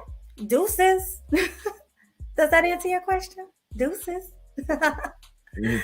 Bye. That's what it is. Oh my God. No, that's what it is. I'm saying. I don't Okay. give no chances. Don't call me. I don't care how much you call me. I don't care how much you text me. If you do me dirty behind my back, it's a wrap. That's it. Yeah, hey, people are like, yo, they kind of seeing you out of character right now. So y'all see Melody is getting heated right now. You know? But I'm assuming a lot of people didn't necessarily know. So, you know, hopefully, believe it or not, this is actually the way things are kind of supposed to happen, at least on one side, if you ask me. Like, when people fall out, everybody ain't supposed to know about it because it's not everybody's business. It's really supposed to be between the two of those people. Now, every now and then there's one person that likes to, you know what I'm saying, go here, there, and all of that other stuff. But usually it's not going to go too far when one person just kind of stops it in its tracks. Yeah. Yeah, Shout that's out to the channel. Oh, sorry. Go ahead. Nah, go right ahead. I mean, there's a question on the screen for you, so you can feel free to answer it, you know, if you want, or I could read it to you. Yeah. Yes. Question. Now that you came up, will you do the one-on-one with Bernard Riley like I asked you to do 50 years ago? And also Bernard asked me to do as well. Maybe I'll do that. Because Aunt Okay. T is helping me loosen up with this interview. So yeah, I feel more comfortable. So yes. Don't give me the credit. They're gonna blame me for all that shit. They're gonna blame me for everything. They be like, that woman, she cammed up. She got more subscribers. She got more people. This is your fault, Aunt. This is your fault. Look, I done had to take so much credit. I'm sorry, so much blame for the shit that goes on, you know, outside. And I'm like, damn that. You know what I'm saying? When Melody's channel and her brand and all of that shit grows, I ain't taking credit for a damn thing. It's all her. It's all Like, her. But take credit for this. Take credit for this because this is helping me out a lot. Because I don't know if I touched on it earlier, but I have really bad anxiety. I have ADHD, and I'm not afraid to speak on that. And it's a challenge. You two, Jessica, know me, and Jessica had many conversations about it when we were talking about me opening a channel up. That was the obstacle in the way, but I feel a lot better now. I feel more comfortable. So thank you, Auntie. Thanks to you. Thanks to you. Yeah. Now, shout out to Jessica. Now, appreciate you. Now, me and Melody, we talked over the format. She knew what it was that we were going to talk about. It was nothing off limits, but she also knew I wasn't going to force her to answer anything.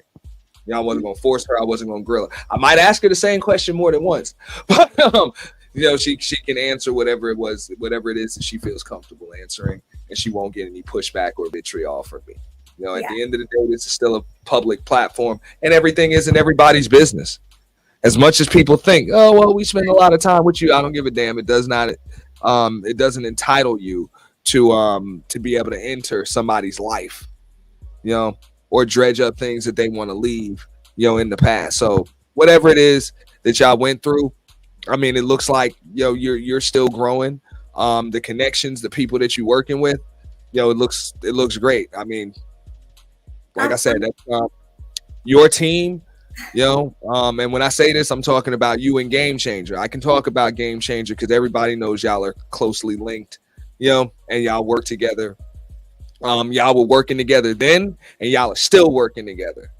Mm-hmm. And y'all are probably the only team that I can remember from then that's still together now and just as tight as they was then. Mm-hmm. Shout out to Happy Kingdom in the building. Hi, salute. Happy. Salute. Yeah, but this right here is crazy. This is a milestone, and I really appreciate you for having me on your platform. It really is, because everybody know I don't go to other platforms. So salute to you, and thank you everybody in the chat for keeping it respectful. I really appreciate that. Absolutely. Thank you. Absolutely. And like I said, anything, I got Man Code Television in here. Happy Kingdom came through. You know what I'm saying? Appreciate you. Y'all make sure, mods, please keep spamming. Also, hey, if y'all don't want to sub none of that shit, hey, Melody's Cash App, y'all can drop her Cash App link in the chat as well. That shit is in the damn description. Okay? Because we know a lot of y'all don't want to say nothing, whatever. Y'all just want to send her some money. Y'all allowed to do that too. Okay? Yeah, I would appreciate it. But you do have some more questions. Oh, cool. Let's go. Yeah, you do. So this is from Miss Mona. Miss Mona says, Melody, what advice do you have for women who want to become a YouTube content creator? What is the no? Yeah, what are the no-nos? Okay, so the no-no is being a chameleon. Just be yourself. That's number one. Don't try to be someone else. Be yourself, because when you're yourself, it's like people like you more. You know, people want to be around you more. And when you're faking it, people can pick up on that. You know, people can pick up on them fake vibes. Let me see. See, I know good things about it. I don't know what's bad about it. Oh, She's knows. Yeah, if you would say like anything in particular that you may have done that you're like, I'll never do that again, or that you might have seen somebody do and you're like, yo, I can't get down like that. See, that's how I know how that happens. Can't do that. Yeah, well, anything like you choose the right partners. How about that? Never just choose someone out of desperation. I like having a business partner. So I pretty much ask people, hey, you want to collab with me?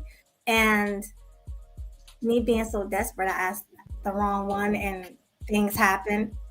So make sure you know the person before you choose them to work with you. Mm-hmm. And that's what's up. That is what's up. Yeah, thank you. My auntie low key. Now, shout out to Team Fatty, man. Appreciate that. Definitely. You got another question from the class, from Classy Perspective. Melody, has that transition of showing yourself come easy from the grown and sexy conversation shows that you've been having since you started the shows? You know, if you want to talk about that, just the transition to camming up. Yes. I want to, if you don't mind, I want to have that conversation with you too in a moment. Okay. So I used to cam up with Ruby in the beginning, but I was kind of forced to do it because I wasn't comfortable with it yet. And I explained to her that, you know, my anxiety and everything, but she still was like, come on, let's do it. Let's do it. So if you guys go back to my old content with Ruby, you'll see how shy and quiet I was. Literally, she would just be talking the whole show. Because I just didn't like seeing myself on camera for whatever reason. Like, I know I'm not ugly or anything like that, but just seeing myself on camera was just cringe. But then once we did Grown and Sexy Conversations and having everybody else on the panel cam up with you, it makes it so much more easier. So I would say yes. I learned how to be more comfortable with camming up from Grown and Sexy Conversations. Absolutely. That's what's up. That is what's up. So, you know, we got that big super chat break because Miss Mona is not fucking around with them colors in that chat today. So shout out to Miss Mona. You know what I'm saying? She is the official stream sponsor. She's a tough act to follow, but y'all are more.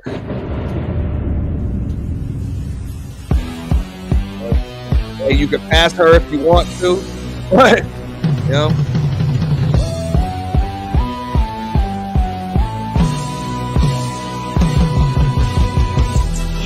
I'm in this bitch with terror. Got a head full of stacks. Better grab an umbrella. I make it right. I make it right. I'm in this bitch with terror. Got a head full of stacks. Better grab an umbrella. I make it right. I make it right. Make it rain on them hoes. I make it right. I make it right. I make it rain on them hoes. I make it right. I make it right. I make it rain on them hoes. I make it right. I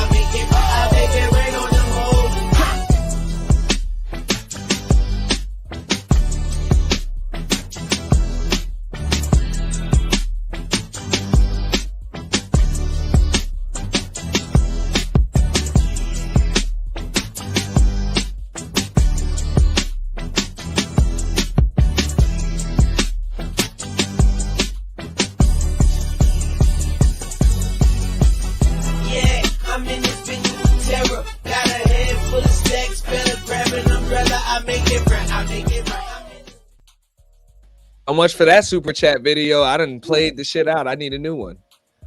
I'm gonna need a new one now. Like, shout out to Miss Mona. I done played it out. Y'all like, oh, I'm sick of that shit. He loves that. I'm sick of it. He playing it too damn often. So yeah, I gotta get a new one now. I gotta get a new one. You know, it's coming. But yeah, so we want to talk about the whole camming up thing. Now, this is just my opinion on it. I think that was kind of tougher on a lot of people, in the whole manosphere space, because they have been used to doing content for so long without coming on camera. And then it's like, when you have, shows like, Fight Club, Lapeef, we see what, Team Fatty is over there doing, Crew Season, a lot of these larger channels. And then, of course, with the whole Kevin Samuels boom and, all of that stuff, like popping bubbles behind avatars really wasn't doing it. For the big numbers, at least not alone. Now, this is just my opinion. There are still some people that, they ain't got a cam up. They just got that energy. They got that aura. They got that factor. And just the way they deliver it, they have it. You know what I'm saying? So they can still put 1,000 in the chat without, without camming up. But for the most part, it's kind of tough to grow now when you're doing live streams without, camming up. That's just my opinion on it. But do you think it was tougher because maybe you hadn't been on cam originally, or it's just maybe you're just not comfortable on camera?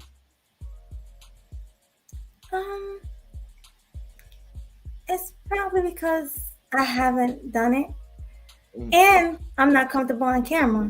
Like, people might say, well, look at your Instagram. You love taking pictures. You love doing this and that. But that's different than being on camera live in front of a bunch of people watching you. It's a big difference.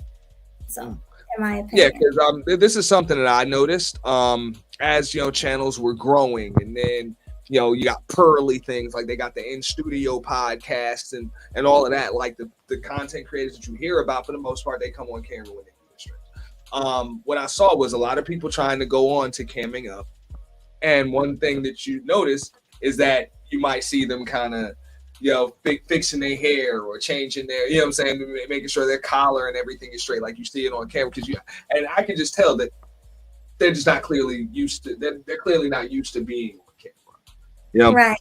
Right. And I know, I kind of got into that mode at first too. Now, the first stream that I had come on, it was a while ago, but I didn't know that you could not cam up, like that you could actually be behind an avatar. I didn't even know that shit. So I came on the stream like cammed up the whole time. So I figured when I started up a channel, I was like, whatever, somebody's gonna find this clip anyway. So might as well. I didn't do it every time, but I did it. So I never really had a problem with it, but I know it's different for women. If you can just go to that as far as just the transition, what's comfortable, is it? What do you think it is? Do you think it's about you like being conscious of how people see you? Yeah, well, I've always been self-conscious. Always. Like, even though I get a lot of, like, I'm not trying to toot my own horn, guys. I'm just being honest. A lot of guys like me. I'm just being honest. I get a lot of compliments. But I still don't see myself like other people see me. Like, people might be like, oh, you're so pretty. And I'll just still be like, oh, thank you. I don't see myself how other people see me. I'm like always. And you got more questions too coming. Okay. And I know that's not a good thing. Huh? Now you got more questions. Go ahead. But you got more questions. Right. But that's only sometimes. That's not all the time. Sometimes I feel self-conscious. Sometimes I feel like I'm the, can I say shit? Can I say yeah. Okay. Absolutely. Sometimes I feel like I'm the shit. But like when you have anxiety, bad anxiety, it's like that. Sometimes you're like, oh, how do I look? And then other times you just know you look good, So that's pretty much how I be most of the time. That's what's up. All right, so you got another question from Classy Perspective.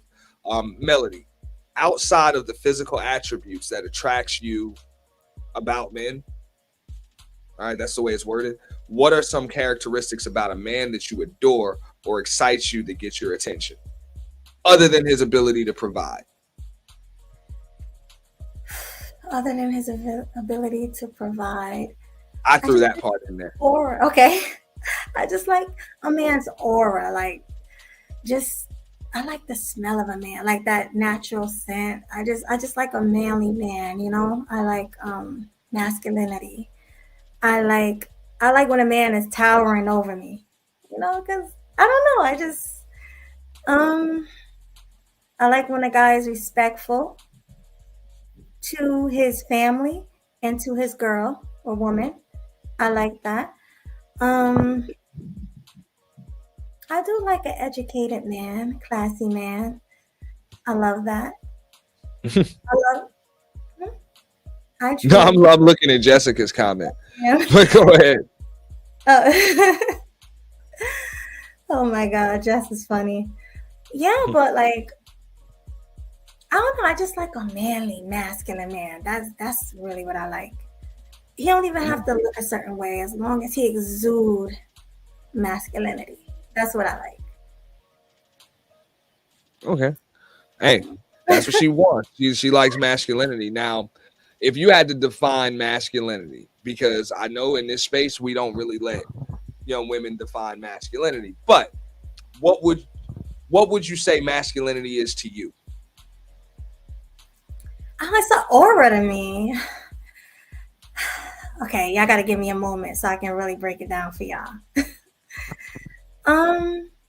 Like from your perspective, you're allowed to give this totally from your perspective. Fuck what's politically correct, what the other women want, or what they'll like, or even what dudes think. What is it to you? Masculinity to me is, it's just something a man exudes. Like, it's his posture. It's how he treats you as a woman. Like, he knows he's a man. You know, some guys will buy you flowers, open doors for you, like do manly things, you know. I don't know. I'm trying to think of a good way to put it. I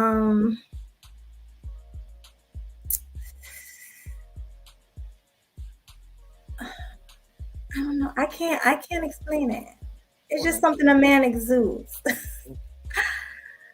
Okay. Like, I always say, like, I hear a lot of the dudes in this space talking about, hey, that woman's not feminine, she's masculine or whatever.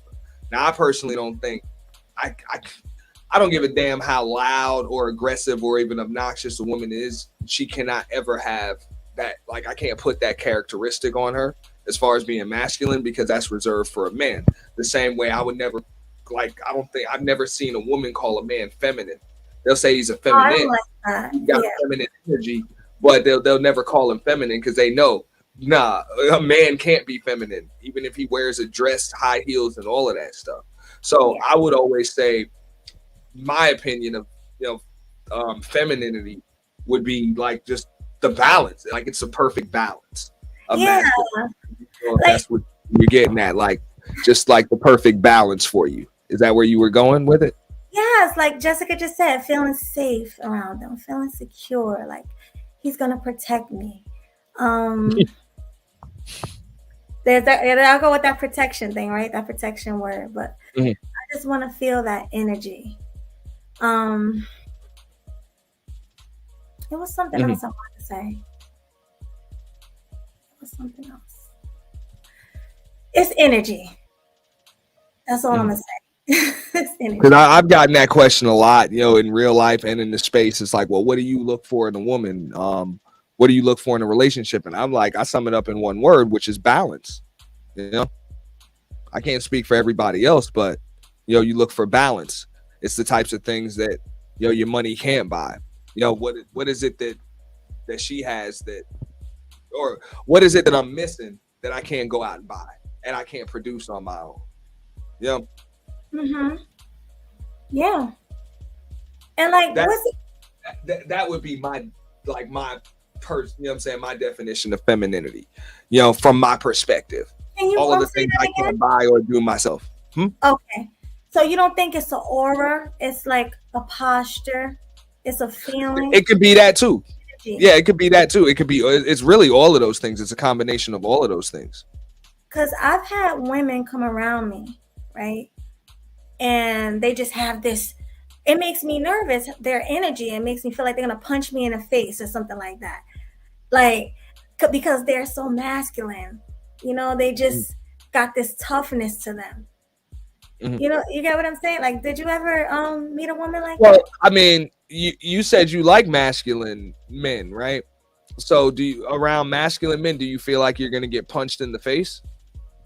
No, because I know that he's gonna protect me.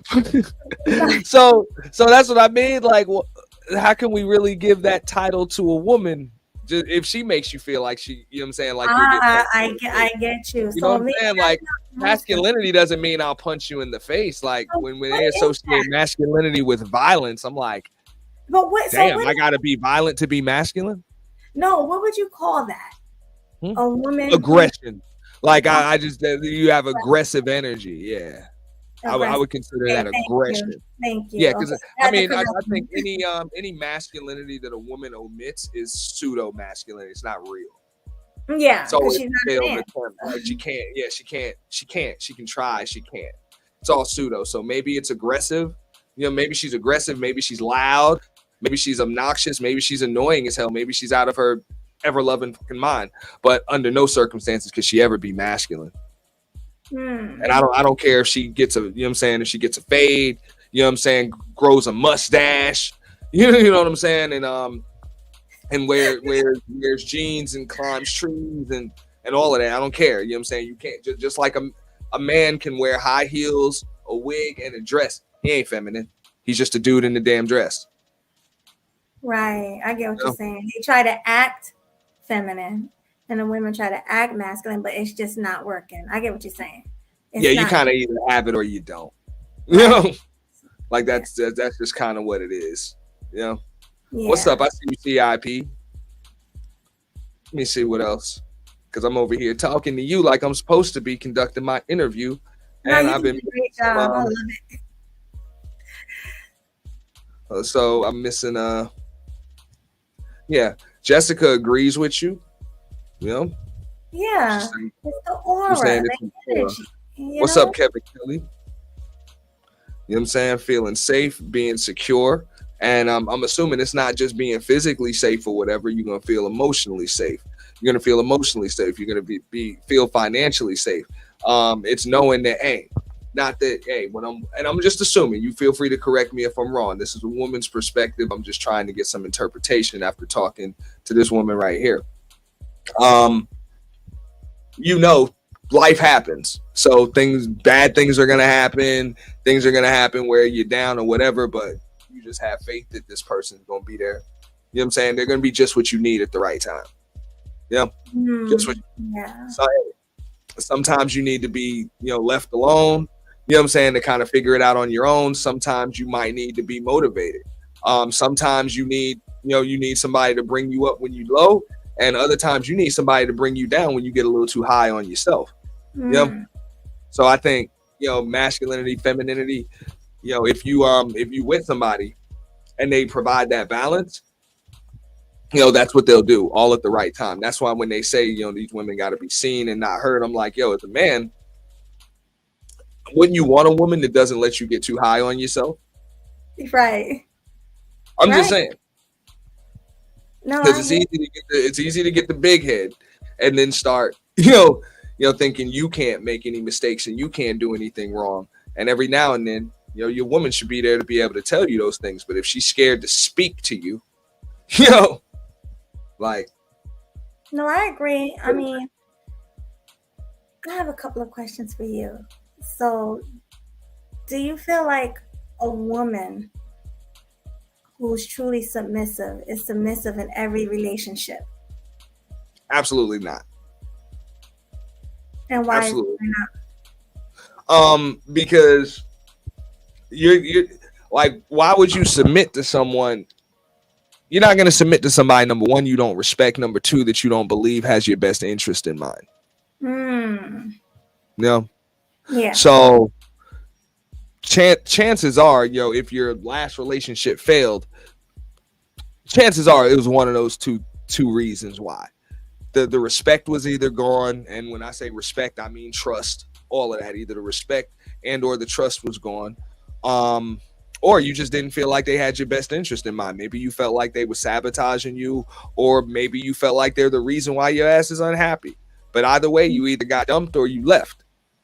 So I doubt you left it because you had all of those things. So maybe you have it now in your new relationship. So I don't think that that you can submit to somebody that you don't trust, has your best interest in mind, and that you don't respect.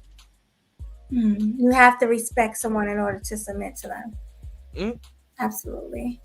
But why are you with a man if you don't respect them? See, that's the question. Why would you be with a man if you don't respect them? Because this is what women will say. This is what I've heard women say. Because he has money. Because a bunch of other chicks wanted him, and she just didn't want them to have him. Maybe it was because the biological clock was ticking, or maybe it was because he made a better baby daddy than the other dude. Right. I don't know. It could be for a multitude of reasons. I mean, with all of the people that we have in this space complaining about relationships, I think it's a lot of people making those mistakes. Because that's definitely the right question. Like, why would you be with somebody that you don't respect? Right.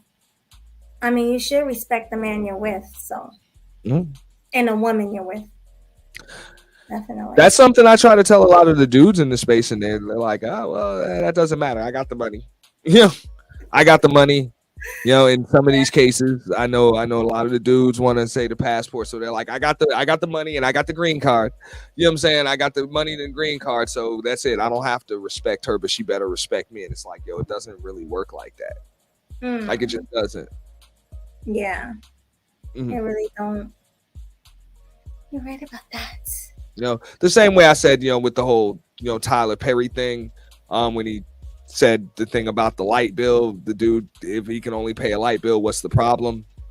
Look, I'm not going to go too deep into that one, but my point is this: I don't care if you're a man or woman. I don't see how any amount of money that you make entitles you to anybody. Right. So to say, hey, I make a certain amount of money, so I should have somebody that makes a certain amount of money too. It's like, no. If you're a good person, if you have anybody, you should have another good person too. But like, that doesn't come with a price tag. I can make $1 million a year. That doesn't entitle me to any particular type of woman. Not a high earning woman, not a pretty woman. Not a. You know what I'm saying? Not any type of woman. It doesn't make me entitled to anything. And I think women. I'm sorry. I would have to disagree. I feel like if you are like an athlete or a celebrity making it in a certain bracket, you can probably get the cream of the crop women. You see it all the time. No? But are they really the cream of the crop? If they're only with you because you're a basketball player, celebrity. Good point. I mean, because if all she's gonna do is cash out when you retire, and those game checks stop coming in. Yeah, because we hear it all the time in the space how women will get men for all of their money once they divorce. So they have a show called Basketball Wives. Yes. These women do not live with their husbands anymore. No. For the most part, they're all divorced or going through one. But they have that show, and it's been on for multiple seasons because this is what they do. So I mean, you hear about it all of the time. So I mean, I just, if you're a good person, maybe you'll attract another good person, but there's no amount of money that entitles you to anything. Yeah, I get what you're saying. I was just saying, like, you have better options when you have more money. Oh, agreed. Yeah, you have more options. Yeah. You do have more options, but it doesn't make you, hey, you still may leave the dance alone. That's true. No, like you still, because there's one thing that you don't have any control over, or you do have well, you don't necessarily have input or control. The other person has to want you too. Facts. Like I can want you, but if you don't want me, where do we go from there? Right. But Yeah. I've heard people say that the money will make a man more attractive, even if he's not physically attractive. I've heard women actually say that. What do you think? I knew he was gonna turn that around on me. um, see, I don't go for men for looks, so I don't think it makes them more attractive. But it's a plus. But it doesn't make them more attractive. No, to answer your question. Yeah, I agree. I mean, well, I'm gonna say I understand. I'm gonna go to that question in a moment, but I mean, I can't ever say like a woman's money made her more attractive, to me or anything like that. I mean, maybe from a man's perspective, maybe a little bit more of a challenge. She's accomplished. She's got degrees. She's got money and all of that stuff. It may just be a little more of a challenge, like to get to know this person because I know their walls are up. The wall is up, the defenses are up, and you've met all types of dudes, in your college life and in the work life and all of that other stuff. So I might just want to get to know more about that person. Yeah. Because I know for the most part to excel in that arena, especially from a woman, you have to put on a very, very hard exterior. So if I can get that woman to drop that exterior for me, then I feel like I've gotten through. Right. So that's a challenge that I've been more willing to welcome over my time. Fix my shirt. Yeah, definitely. But I see in a chat that Jessica did say, yes, money makes a man more attractive. Of course. Yeah. I mean, Jessica feels that way. All right. You got a question, and I got another super chat. Okay. So hold up. We're going to go to this one right here. Shout out to Strag Patrol. You know what I'm saying? In the building. I'm going to go back to that question that you had. I like queens. Sorry. Fixing my shirt. I like queens who turn their... Let me see. I don't know what the hell that is, what symbol that is. Okay, they turn their caps to the back. You know what I'm saying? Wear sweatsuits and pose in their pics with her legs open. You know what I'm saying? Holding pimp books. Okay. I get it. Shout out to Strag Patrol with the $5 holla though. Appreciate you. Out to you. Let me see here. And I know okay, so we saw that comment from Jessica. Let me go back to this question. Right here. I should start it.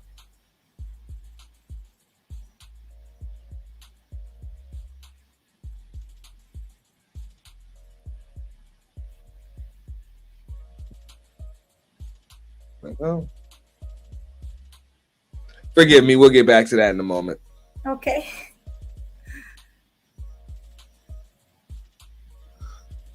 There we go.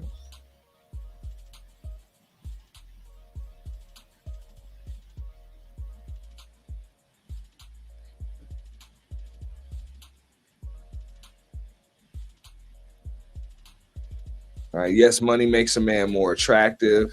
You know what I'm saying? Or makes him a more attractive option. Understandable.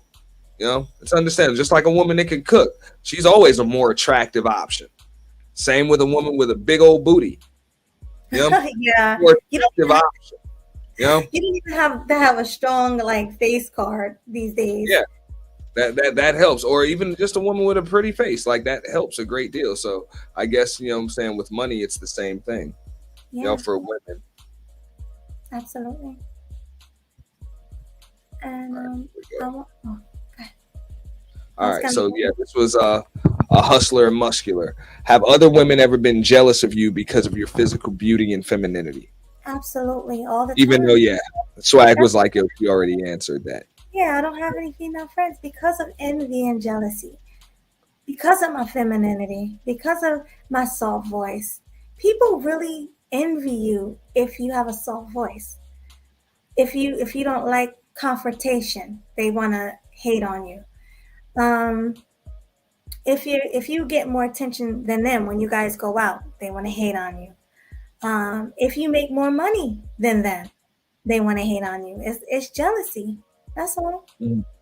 So Yeah, and I'm pretty sure you probably get it more in this space than in real life, because we know you got a soft voice, but we know if that Jersey come out of you, you can go there. absolutely. We already know that. You know what I'm Yeah, saying? you heard it. You already heard We it. know that. I don't have to hear it. I know it's there. Because Right. you can't grow up in Jersey, Philly, wherever you at. You cannot grow up out there. I used to stay out there for a couple of years, so I know. And then before that, it was New York, which ain't too different. You know what I'm saying? So I know how it goes. So yeah, y'all women, y'all go there. You know what I'm saying? Y'all will go there. It's in there. You know, it's in there just naturally. But I'm pretty sure in this space, because for the most part, this is what we have. And the camera is something that's kind of, I'm not gonna say it's new to you, because we've seen you we've seen pictures of you, we've seen you on camera at times, but not very often. But for the most part, your voice is kind of like everything. So you think a lot of people may have come at you, and you know what I'm saying, even the pick me thing comes because of your voice. Mm-hmm. Yeah. Yeah. That's why I try sometimes to sound more, like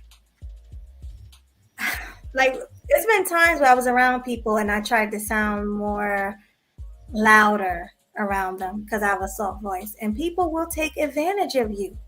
It's a weakness. Like if they hear me speaking, they're gonna think they can walk all over me. It's definitely a weakness, like that they think it makes you weak. Now, I know this because I'm gonna use Jessica as an example because she's in the chat.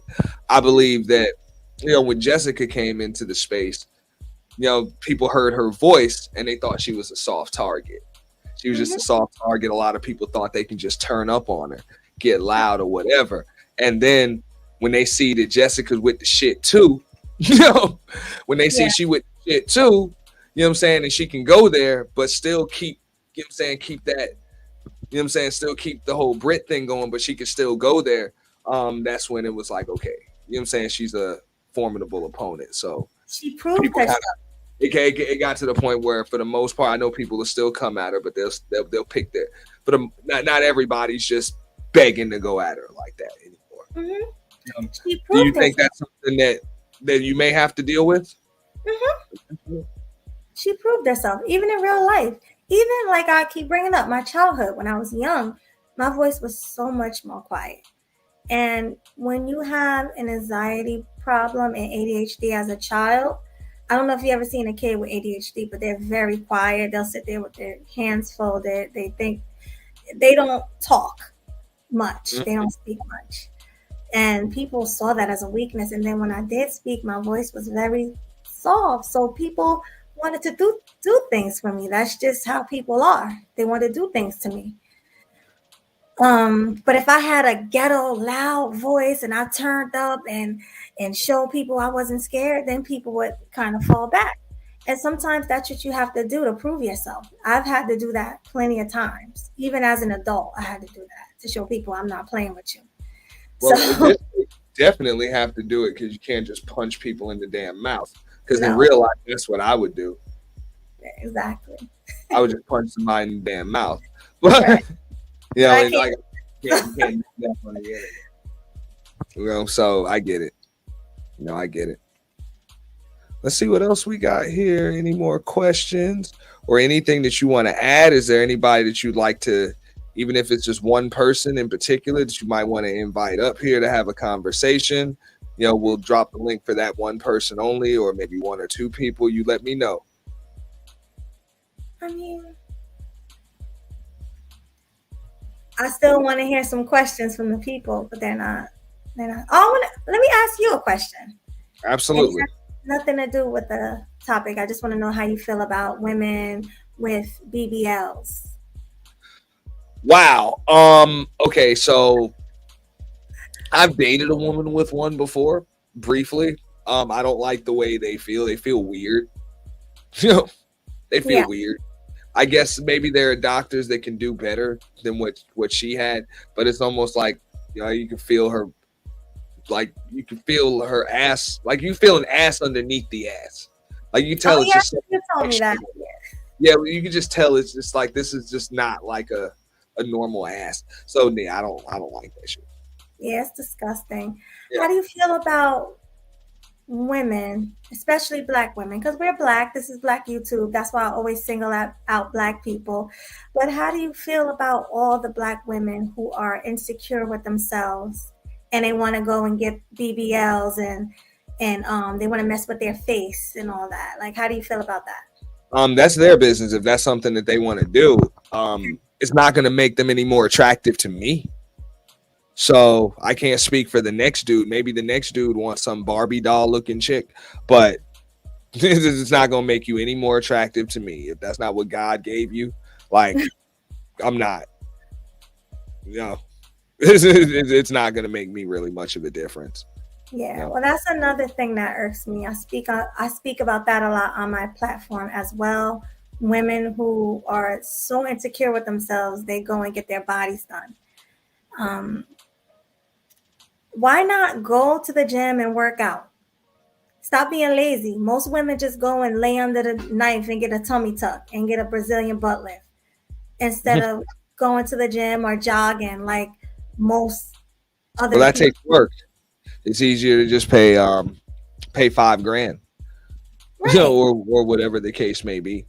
And a lot of, I mean, it's not just Black women that are doing it. You know, women of all races are going and getting, you know, phony booties, you know, now. And that's why I say, I'm like, look, for the most part, you know, Black women are always going to have a head start in the race, you know, when it comes to me. Just naturally, that's what I've had an affinity to, but they don't have a monopoly on me.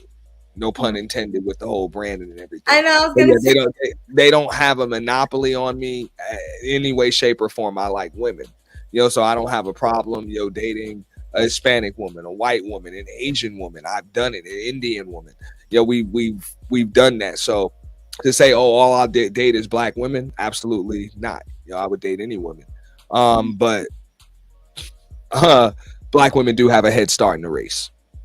Yeah, I think Black women could be the most beautiful women in the world. Black women have potential. Like, even when you look at old school videos of natural Black women, even when you see those pictures of them with the big afros and a fist up in the air, them women, their face card, their bodies, natural plump booties, like Black women were everything back in the day, and most of them were in shape. Other races of women wanted to be like Black women.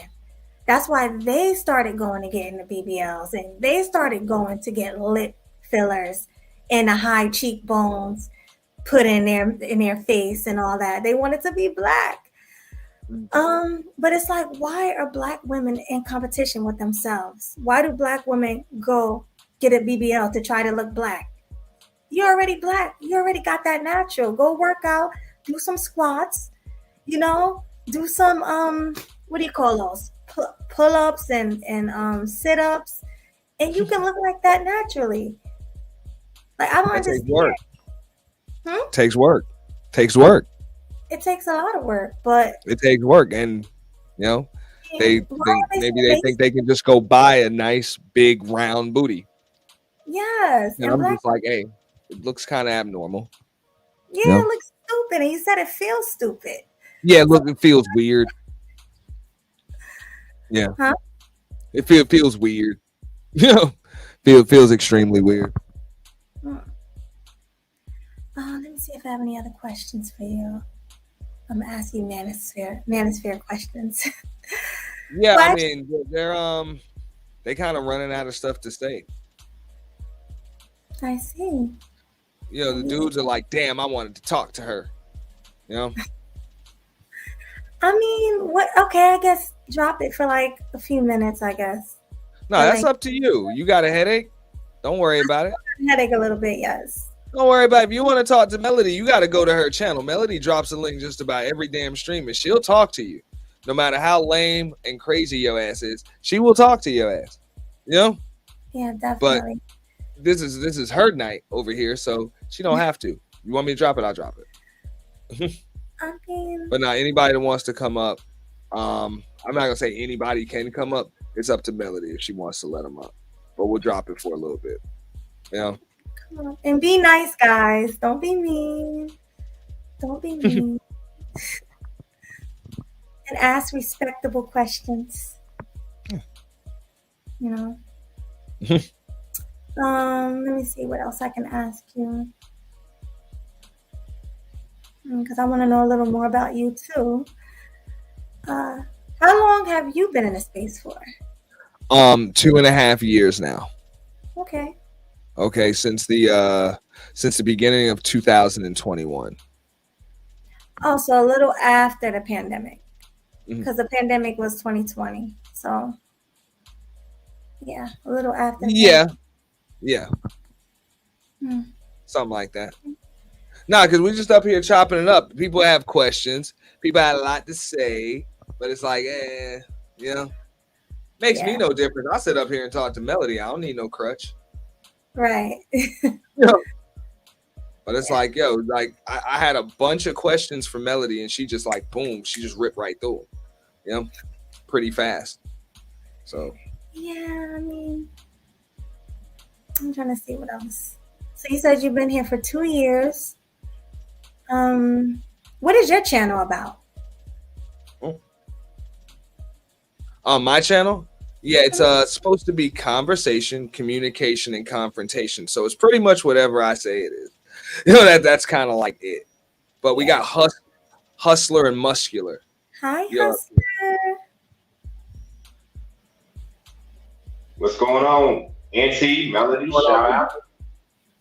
Shout out to you. Melody. Love what you're telling me. The way you be killing, that's a fellow me. Why, thank you for that. I appreciate it. What you want to give Miss Yeah, Melody? What you say now? I said, what you want to give Miss Melody Media tonight? You got the floor. We actually gonna shut it down. I know she got a headache. We passed like the 2-hour mark, but go ahead, man. You got it. We're gonna leave it up there for a couple more minutes or whatever, and we only bringing them up one time. All right, I ain't gonna be up here too long. I don't want to stress Melody out, but I'm not sure if somebody else asked this question, but what's your opinion on the whole red pill thing? Do you think it's a benefit to men, or you think it's just a detriment? Because you know it goes both ways. What are y'all thoughts on the whole red pill thing? I think it's a benefit to men, but I also think it's a detriment because a lot of men be red pill raging a little bit too much. Like I said, when I first came to the space, I had a lot of men red pill raging, like just blocking me out of the chat for no reason, just because I spoke, just because I was a woman, a Black woman at that, and I said something in the chat. I had people want to kick me off panels because I was a woman. So I guess it could be both. What? Yeah, Why were they doing that? I'm like, damn, what were you saying? Like, what were they saying? A lot worse. No, it was a lot worse back in like 2020, 2021. It was a lot worse. Like they kind of eased up and started letting women in the space now. That's why you have a lot more women content creators. So they eased up. But back then they wasn't playing. They was red pill raging like crazy. And they never even gave me a chance to explain myself and say who I was because they just saw a woman. So they're like, you ain't saying nothing in here. Okay. I think I can kind of explain that. Now, granted, I will say that is a little bogus, but let me tell you, when it comes to this red pill stuff, I think men who go red pill have a better understanding of female nature, or at the very least, the dark side of female nature. And the last thing they want to do is have a pretty lady of any race come onto the panel, hear this kind of talking points, and then they get triggered. So who knows? Maybe they did it for your own safety. Like, oh, it's a woman. We don't want her hearing this. That'd be like if me and Auntie go into a private room to have a man-to-man talk because we don't want Melody to hear what we're talking about. Kind of like that. So I don't know if that's the case, but you know, that could be it. But to me, I guess you could say I was red pill before I knew what the hell red pill meant.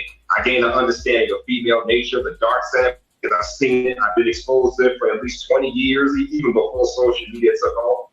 So I had the abundance mindset where I got options, she got options. If I get married, whatever. If I don't, it is what it is.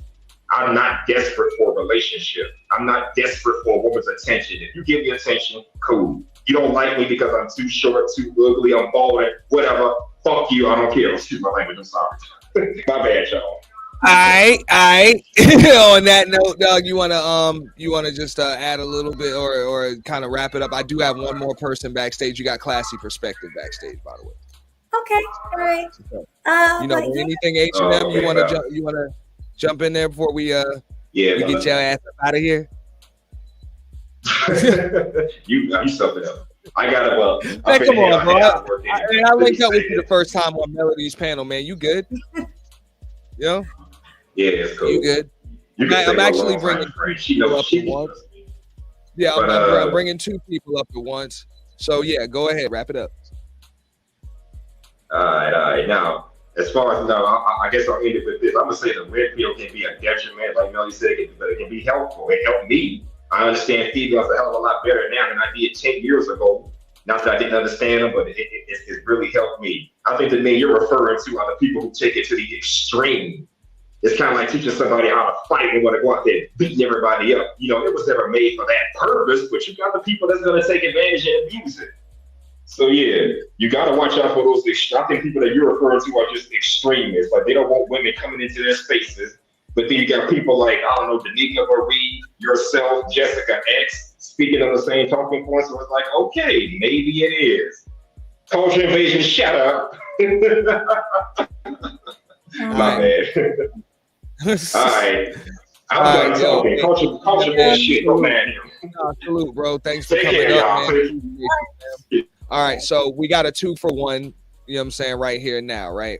Hello. All right, so we got Classy Perspective and we got Killer Swag. Hey, Swag. What's good? What's going on, Auntie? What's up, Melody?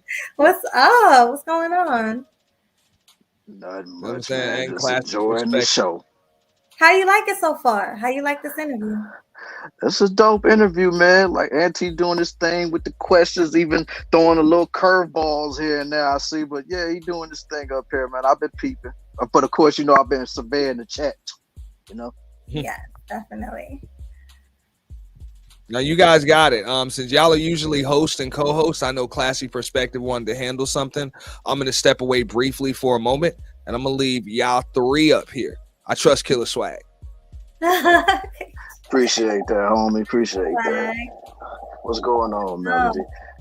I mean, but you know, I ain't want to just come up here and not have no question or nothing like that. So I do actually have a question. What's that? Like, you know, since you've been doing this YouTube-ish for so long, well, since we on Auntie, I'm gonna just say this YouTube shit for a long time, you know. I just want to know, how far do you want this YouTube, you know, content creation stuff to take you? How far you want it to take you, girl? I want to blow up. I want it to take me to a whole another level. Like, I'm trying to get bigger than, see who big right now in the space. I'm trying to be the biggest person in the space. That's where I'm trying to go. Yeah, I'm pretty much, like, at first I didn't take it seriously. Remember I used to tell you, like, when I first started, it was just for fun. It was just for entertainment. But now I see that it's really, it's a real thing. Like, I really feel like I'm a host. Like, I'm doing my thing. I'm asking questions and I'm making a lot of friends. And then you get the panelists coming up, and it's almost like therapy for a lot of people. You know what I mean? When you're sitting there having conversations with them, some people needed that. And it's probably even young men and women watching who needed to hear what we had to say. You know, so I think it's really going to take me far. I'm going to really start taking it more serious. That's why I started camming up. Yeah. All right. That's what's up. That's what's up. Hey, yo, Classy, you there, man, or you handling business over there? No, actually, I'm here. All right, man, Um, go ahead. Melody, I have a question for you. Yes. What's the question?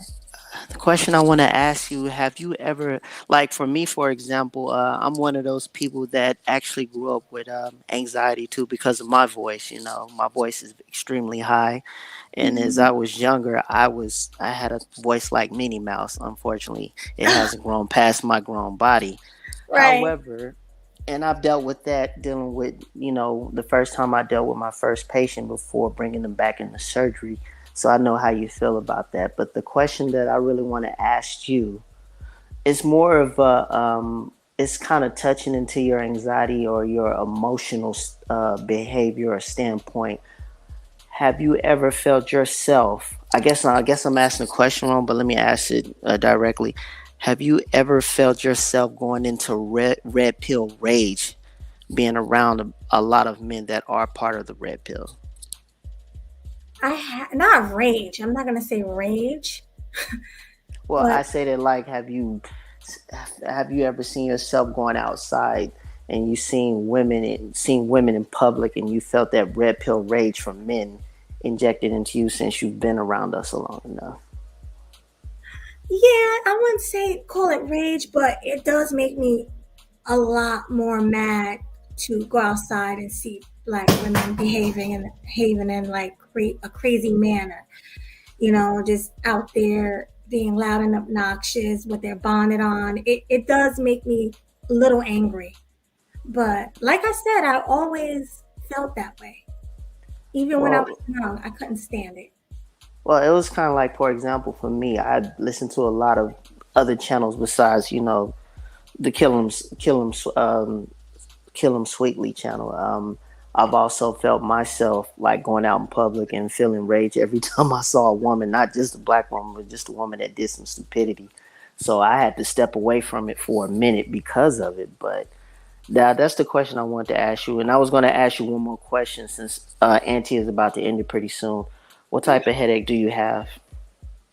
Well, I'm not gonna lie, I was watching the Eagles game earlier. Yes, I'm an Eagles fan, Philadelphia Eagles fan. And the Commanders, Nobody's perfect. the Commanders almost Well, beat us. actually, the Eagles are perfect so far to start the season. Yes. Thank Yeah, you they very are. much. Mhm. 4-0. Yep. Those my Yeah. boys. But yeah, like I got a headache because I'm like, oh my God, I'm screaming. I'm mad because they went into overtime, and then the Eagles wasn't playing hard enough against the Commanders. They should not have let them get that close to winning. So I think that's what really gave me a headache. And plus, I was up late last night after my Ah, show. Yeah, after my show. Remember, I was drinking wine and everything. And after my show, I stayed up on the phone for a while. And I went to sleep probably like 4 in the morning.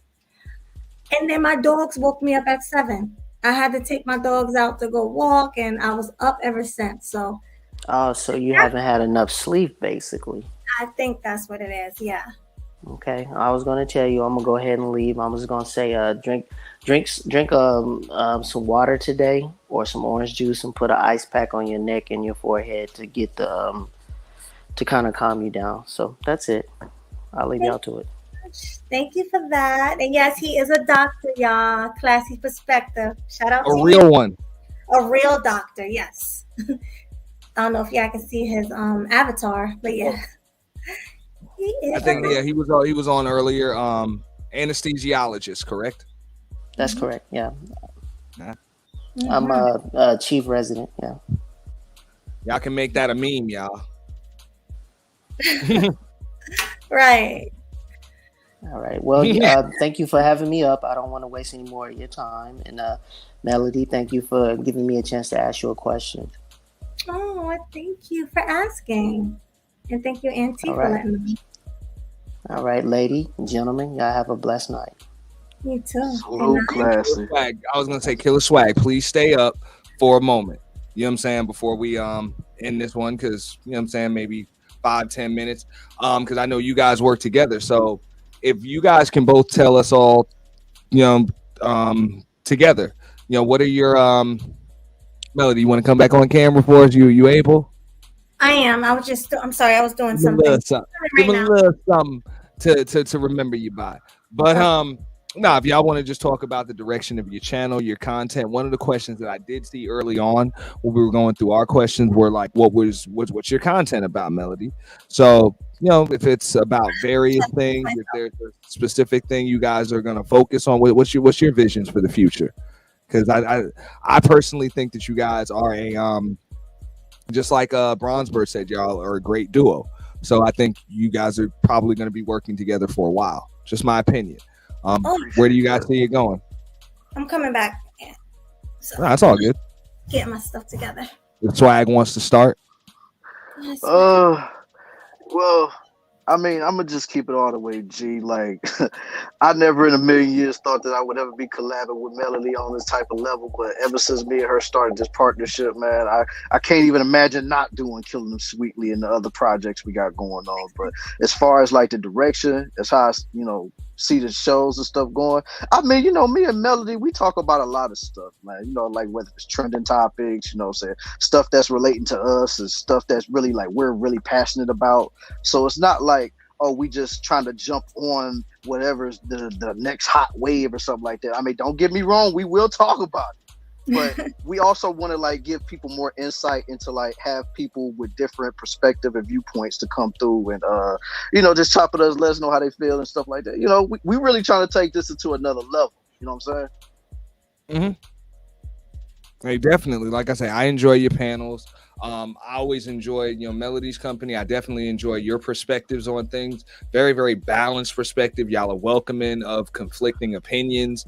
A lot of echo chambers in this space. So I know when I came in, I was told that a co-ed space would not work, where men and women can actually have conversations with each other and it doesn't turn into all out war and assault and all of that stuff. And granted, I'm saying it's been bumpy, but for the most part, the platform's been successful. So I've had people, reach out to me, years later after saying it, like, yo, I was wrong. I didn't think it would work, but you made it work. So I see the same thing going on over by where you guys are and what you're doing, and I like it. Thank you, man. I really appreciate good. that. I really appreciate you. I always tell Melody that I'm like, when they say that men don't protect women and all of that, hey man, we done seen it. You know what I'm saying? People done came on Melodies and they want to pull out their private parts and all that other stuff on camera and just come up and troll and all of that. And Melody could go there, but she don't have to. You know what I'm saying? She's got a team of people that don't let that none of that bullshit. You know what I'm saying? They don't allow that bullshit. Definitely. So yeah. And then Grown and Sexy Conversation. That's also a dope show. Shout out to you, Aunt T and Killer Swag. We make a great team. Absolutely. Yeah, because I mean, when me and Melody was brainstorming about the Grown and Sexy Conversations concept in the beginning, one of the first people we thought about was you, Aunt T. So of course. I enjoy it. I don't miss it. I don't think I have. I might not always get there. Hey. No, you ain't never missed the show for real. But I'm always on time. Right. Yeah. Every single one you've been there, man. You've been there and you be there for a minute too. I'd be like, man, it's real dope to be seeing you come up there, speak your piece, say this shit that you be saying. I'd be like, man, this nigga killing it right now. Hey man, like I say, I appreciate it. I appreciate it. You guys let me know ahead of time so I'm able to pretty much clear the schedule. And come. It's not like, oh well, we're doing something tonight. Can you come through? I usually get to know, some time ahead of time. And even if I don't get to know until on the fly, whatever, I'm saying, I'll try to move whatever I can around for y'all. Because I fuck with y'all the long way. Appreciate that, homie. And I appreciate you. I appreciate you. Hey, no doubt, man. I appreciate you too. The fact that you welcome me with open arms, because I mean, a lot of people don't know this, man. I'm still relatively a rookie out here. So the fact that, you know, I got people like you, people like GC, people like Melody that's in Brownsburg, and a lot of others that's rocking with me on this journey, man. Like I said, that doesn't go unnoticed to me. And like I said, nothing but love and appreciation to every single one of y'all, man, for real. Mm-hmm. For real. I mean, look, that's just the way it is. It's tough. You know, the space is, it's not easy to grow in it. And it's good to have people in your corner. It's good to have people in your corner, and, you know, people that don't, like I say, don't let you get too high on yourself, and definitely don't let you get too low on yourself, because there are a lot of ups and downs in here. And I mean, if you haven't gotten to the point where you wanted to quit this shit at some point, you're probably not doing it right. I did. I have. I definitely have. Yeah. So I've gotten there before. Yeah, you're probably not doing it right. So, just shout out to all of us that are still here that thought about quitting and didn't. You know, right. Because I think that which did not kill us made us stronger. You know. Yes, definitely. It doesn't look. I get it. People are gonna say whatever they got to say to Melody. People are gonna say whatever they got to say to you because of who you're working with. They're gonna say the same thing to me because of what we say, because of who we working with, because of what we're doing, and all of that. Hey, let's just keep doing it. You know, right. Because I think the real problem is when they ain't saying nothing no more. Exactly. You know, that's when you don't got no haters. What they say? You ain't got no haters, you ain't popping, right? That's what I said. Yeah. I always say, hey, I thank my supporters, but I always make sure I give a shout out and thank you to the haters. Of course. I give them a little more. I give them a little more. A little of that too. But I got the Clue channel in the back. We bringing up Clue? Oh boy. Here comes Just Pearly Things Defense Force up in here. Yeah, he loves Just Pearly Things. Let's hear what he got to say. Clue channel. What's up, bro? Hi, Clue. What up, Clue? What's going on? And according to Clue, the earth is not flat. Hello, can you hear me? Yeah. Yes, we can.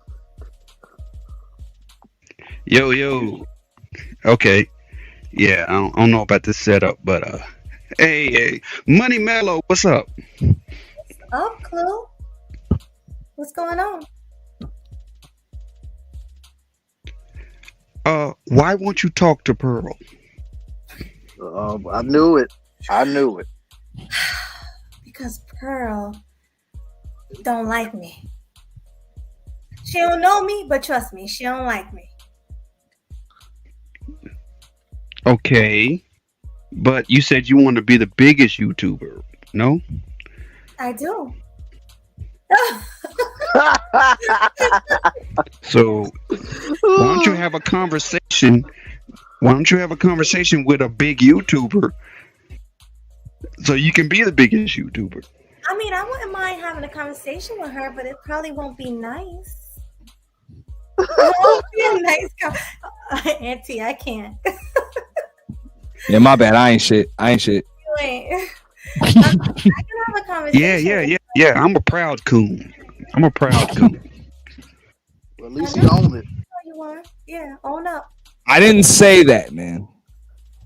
Own up. I mean, tell her what you just told us on the stream. I gotta call pest control in the morning. We got rodents in the damn building, so you know, every now and then they just run across the screen. Of course. What's going on? No, but I mean, God. Like I said, I wouldn't mind talking to her. Yeah, I might have a delay on my end, but probably. Yes.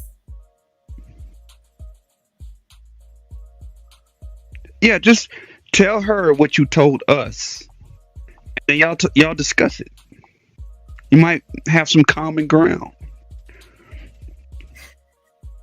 Trust me, I don't got nothing in common with that chick. She likes to Me Too black men. I'm good on that.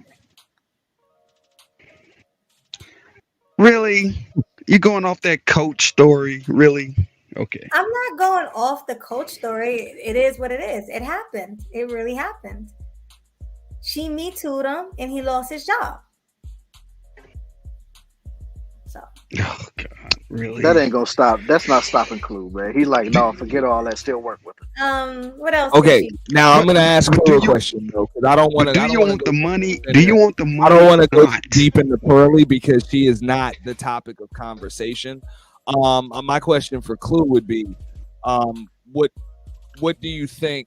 Like, what do you think that would do for the direction of Melody's brand and what you felt like what you just heard Killer Swag say and what Melody say as far as their vision for their brand. How do you think a collaboration like that would help them? And how do you think, or do you Well, think it would that get at not it would doing a get her collaboration it might perspective. hurt? Do you think it would do more harm It would get than her good? perspective out to a larger audience. Yeah, you're on a delay. I think it would be. I think it would do more good than harm. Mhm. Yeah, I'm on a delay. Yeah. Well, why don't you drop him? Can you drop him down and bring him back? Would that help the delay or no? Yeah, I mean, yeah, he can drop himself down. I think he's good. I think he's good. We'll give him. It's only like I maybe mean, a he's fine. 2 It's, or 3 yeah. second delay. Yeah, Yeah. it's not that much of a delay. No. I think it would get her perspective out to a bigger audience, like her audience. So I think it would help her. It would help you, Melody. Oh, it would definitely help me. The girl got like what 1 million subscribers or more. It would definitely help me. I just really sincerely don't. So like give her. it a shot. I don't like. All right. So I mean, Leave the we Pearly heard comment Melody alone, earlier. man. Leave it alone, We- man. Leave it alone. We heard Melody earlier say that she was. I know you don't like her, but you like with money. it. Clue, leave it alone. Just Pearly Three's Defense Force. Well, she said that she would be willing to work with like Danica or something like that. I mean, from Melody's perspective, I think it would probably be best that she work with people that she's comfortable with. Maybe she can add something to that. He's right. You're right. I would rather work with people I'm comfortable with than to work with people who I feel is just mocking our people.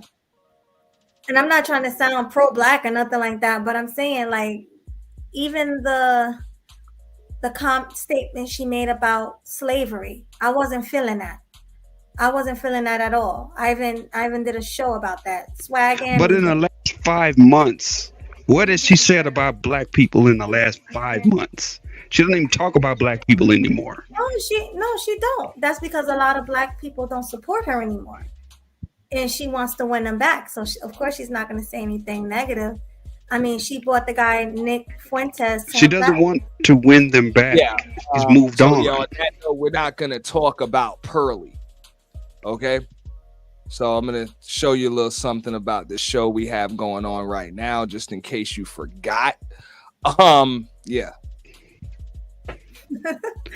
I'm gonna drop down because I'm on a delay and I don't want to mess up the quality of the show. So I'm gonna drop down. From like 6 months ago. I ain't give a fuck about no damn Pearly. It's nice talking to you, Auntie Killer and Melody. Talking to you. Salute to you, man. Yeah. Salute. So yeah, I mean, on that note, I guess we might as well shut that one down. This one down here. I want to thank everybody for being, for the most part, pretty respectful. Do you think they were respectful, Melody? Let me know because I'm de-wrenching and hiding people anyway. I'll do that shit. Like I'll be on a delay when we do that. You know? Yeah, no, I feel like everybody was very respectful, even the bum. She wasn't too bad. I mean, she had her little comments, but she wasn't as bad as she usually is. So big up to her. But yeah, it was a really good interview. Thank you so much. This was awesome. No, thank you so much, for being, honest. And and just giving us some real content, letting everybody get to know you, because I don't think a lot of people in this space really know much about you. So to be able to tell us about your background, your upbringing, your goals, your views, your vision, the things that drive you, what I'm saying, your likes, your dislikes, all of that stuff. I think regardless whether people agree with you or not, you know, this is information that they should at least be appreciative of. So please make sure you subscribe to Sweet Melody Media. Also subscribe to Killer Swag. Okay. Appreciate that. Everybody put their links in the chat. That is appreciated. You know what I'm saying? I do know Melodies is in the description. So y'all can just go right into the description. You'll sub to her. If y'all should be sub to her all damn ready. Well, no, Okay. a lot of these people aren't. So go ahead and sub to me. Well, they should be. You know, Right. They should be. They should be. And like I said, even if you don't agree, for the most part, she'll let you come up there, but you got to be respectful. You just got to be respectful. Definitely. You know, that's it. But we done hit the 3 hour mark. I didn't think we was gonna go a whole 3. I didn't think we was gonna go a whole tray ball. You know what I'm saying? We done got Jessica X, you know what I'm saying, out of the clouds tonight. You know, so yeah, we did a lot, you know. Yeah. We did a lot. But Swag, you wanna add anything on the way out? Oh man, all I just want to say, man, this was a dope interview tonight. This was a great show as always, Auntie. You know, I always be watching your show from the clouds, because a lot of times you be on, either I'll be at work or I'll be doing something. So, like I said, much love and respect to you. Melody, you know how we get down. You know, say killing sweetly all day, every day. You know how it is, man. So I'm going to just let y'all go ahead and close this out, because I ain't got really nothing more to add. Oh, but I do have one question that Jessica X did ask, though. Like, and it's for Melody. She wanted to know, out of all the people that you collab with, who was your favorite?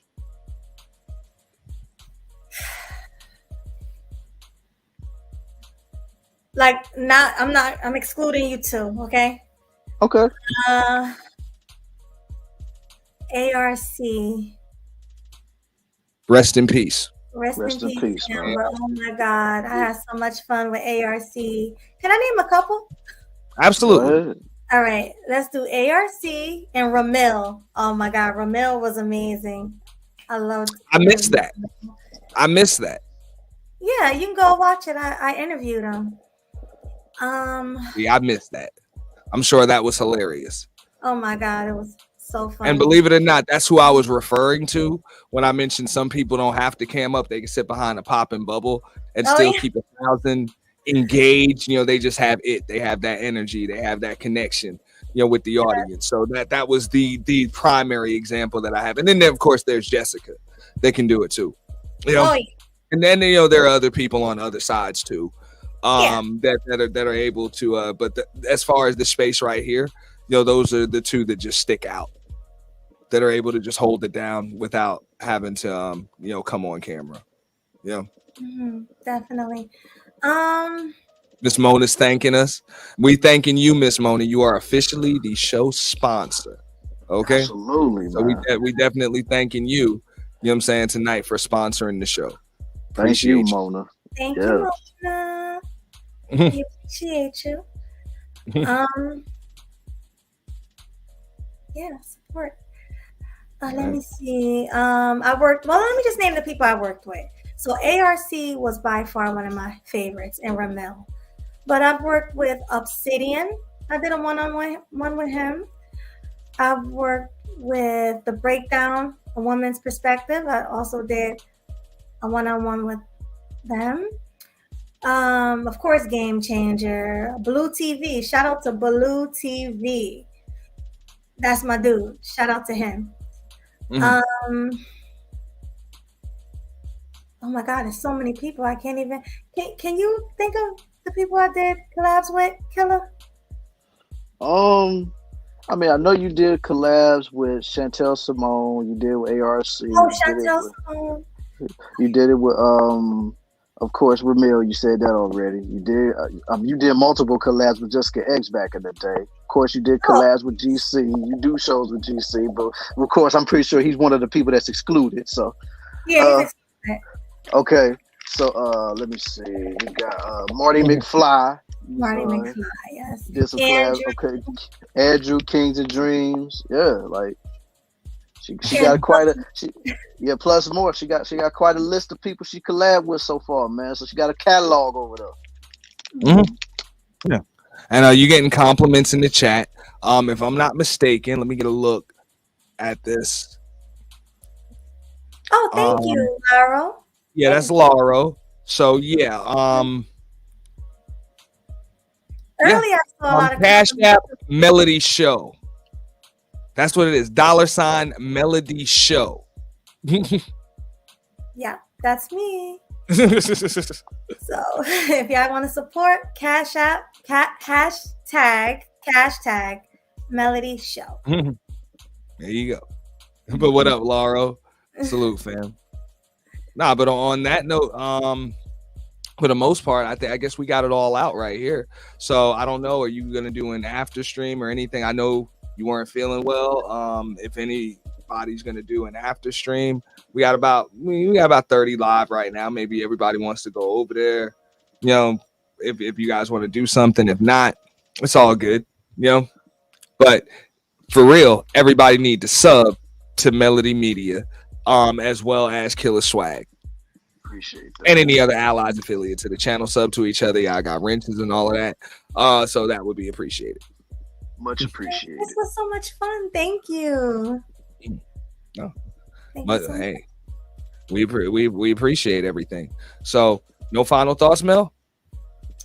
Okay, my final thoughts. To you. Thank you so much, Auntie. I know I keep saying it, but I do appreciate you. You're the best. You and Swag are the best. And that's all I gotta say. I just appreciate you so much. You know? Nah, hey, like I say, I appreciate you. You know what I'm saying? Giving it to us like that. On that note, I just want to thank everybody that came through, everybody that came up, everybody that was respectful in the chat. Give me a second here. Let me just come up here and do that. This is Auntie Presents, you know what I'm saying, one-on-one with Sweet Melody Media. We're going to be doing more interviews, you know what I'm saying, more one-on-ones. We're actually going to get to know each other, and we're all going to work together. There's a lot of good things to come. I just want to thank Melody.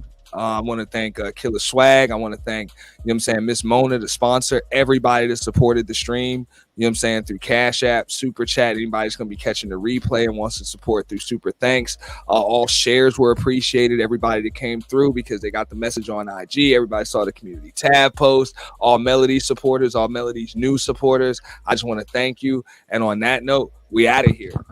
Peace. Deuces.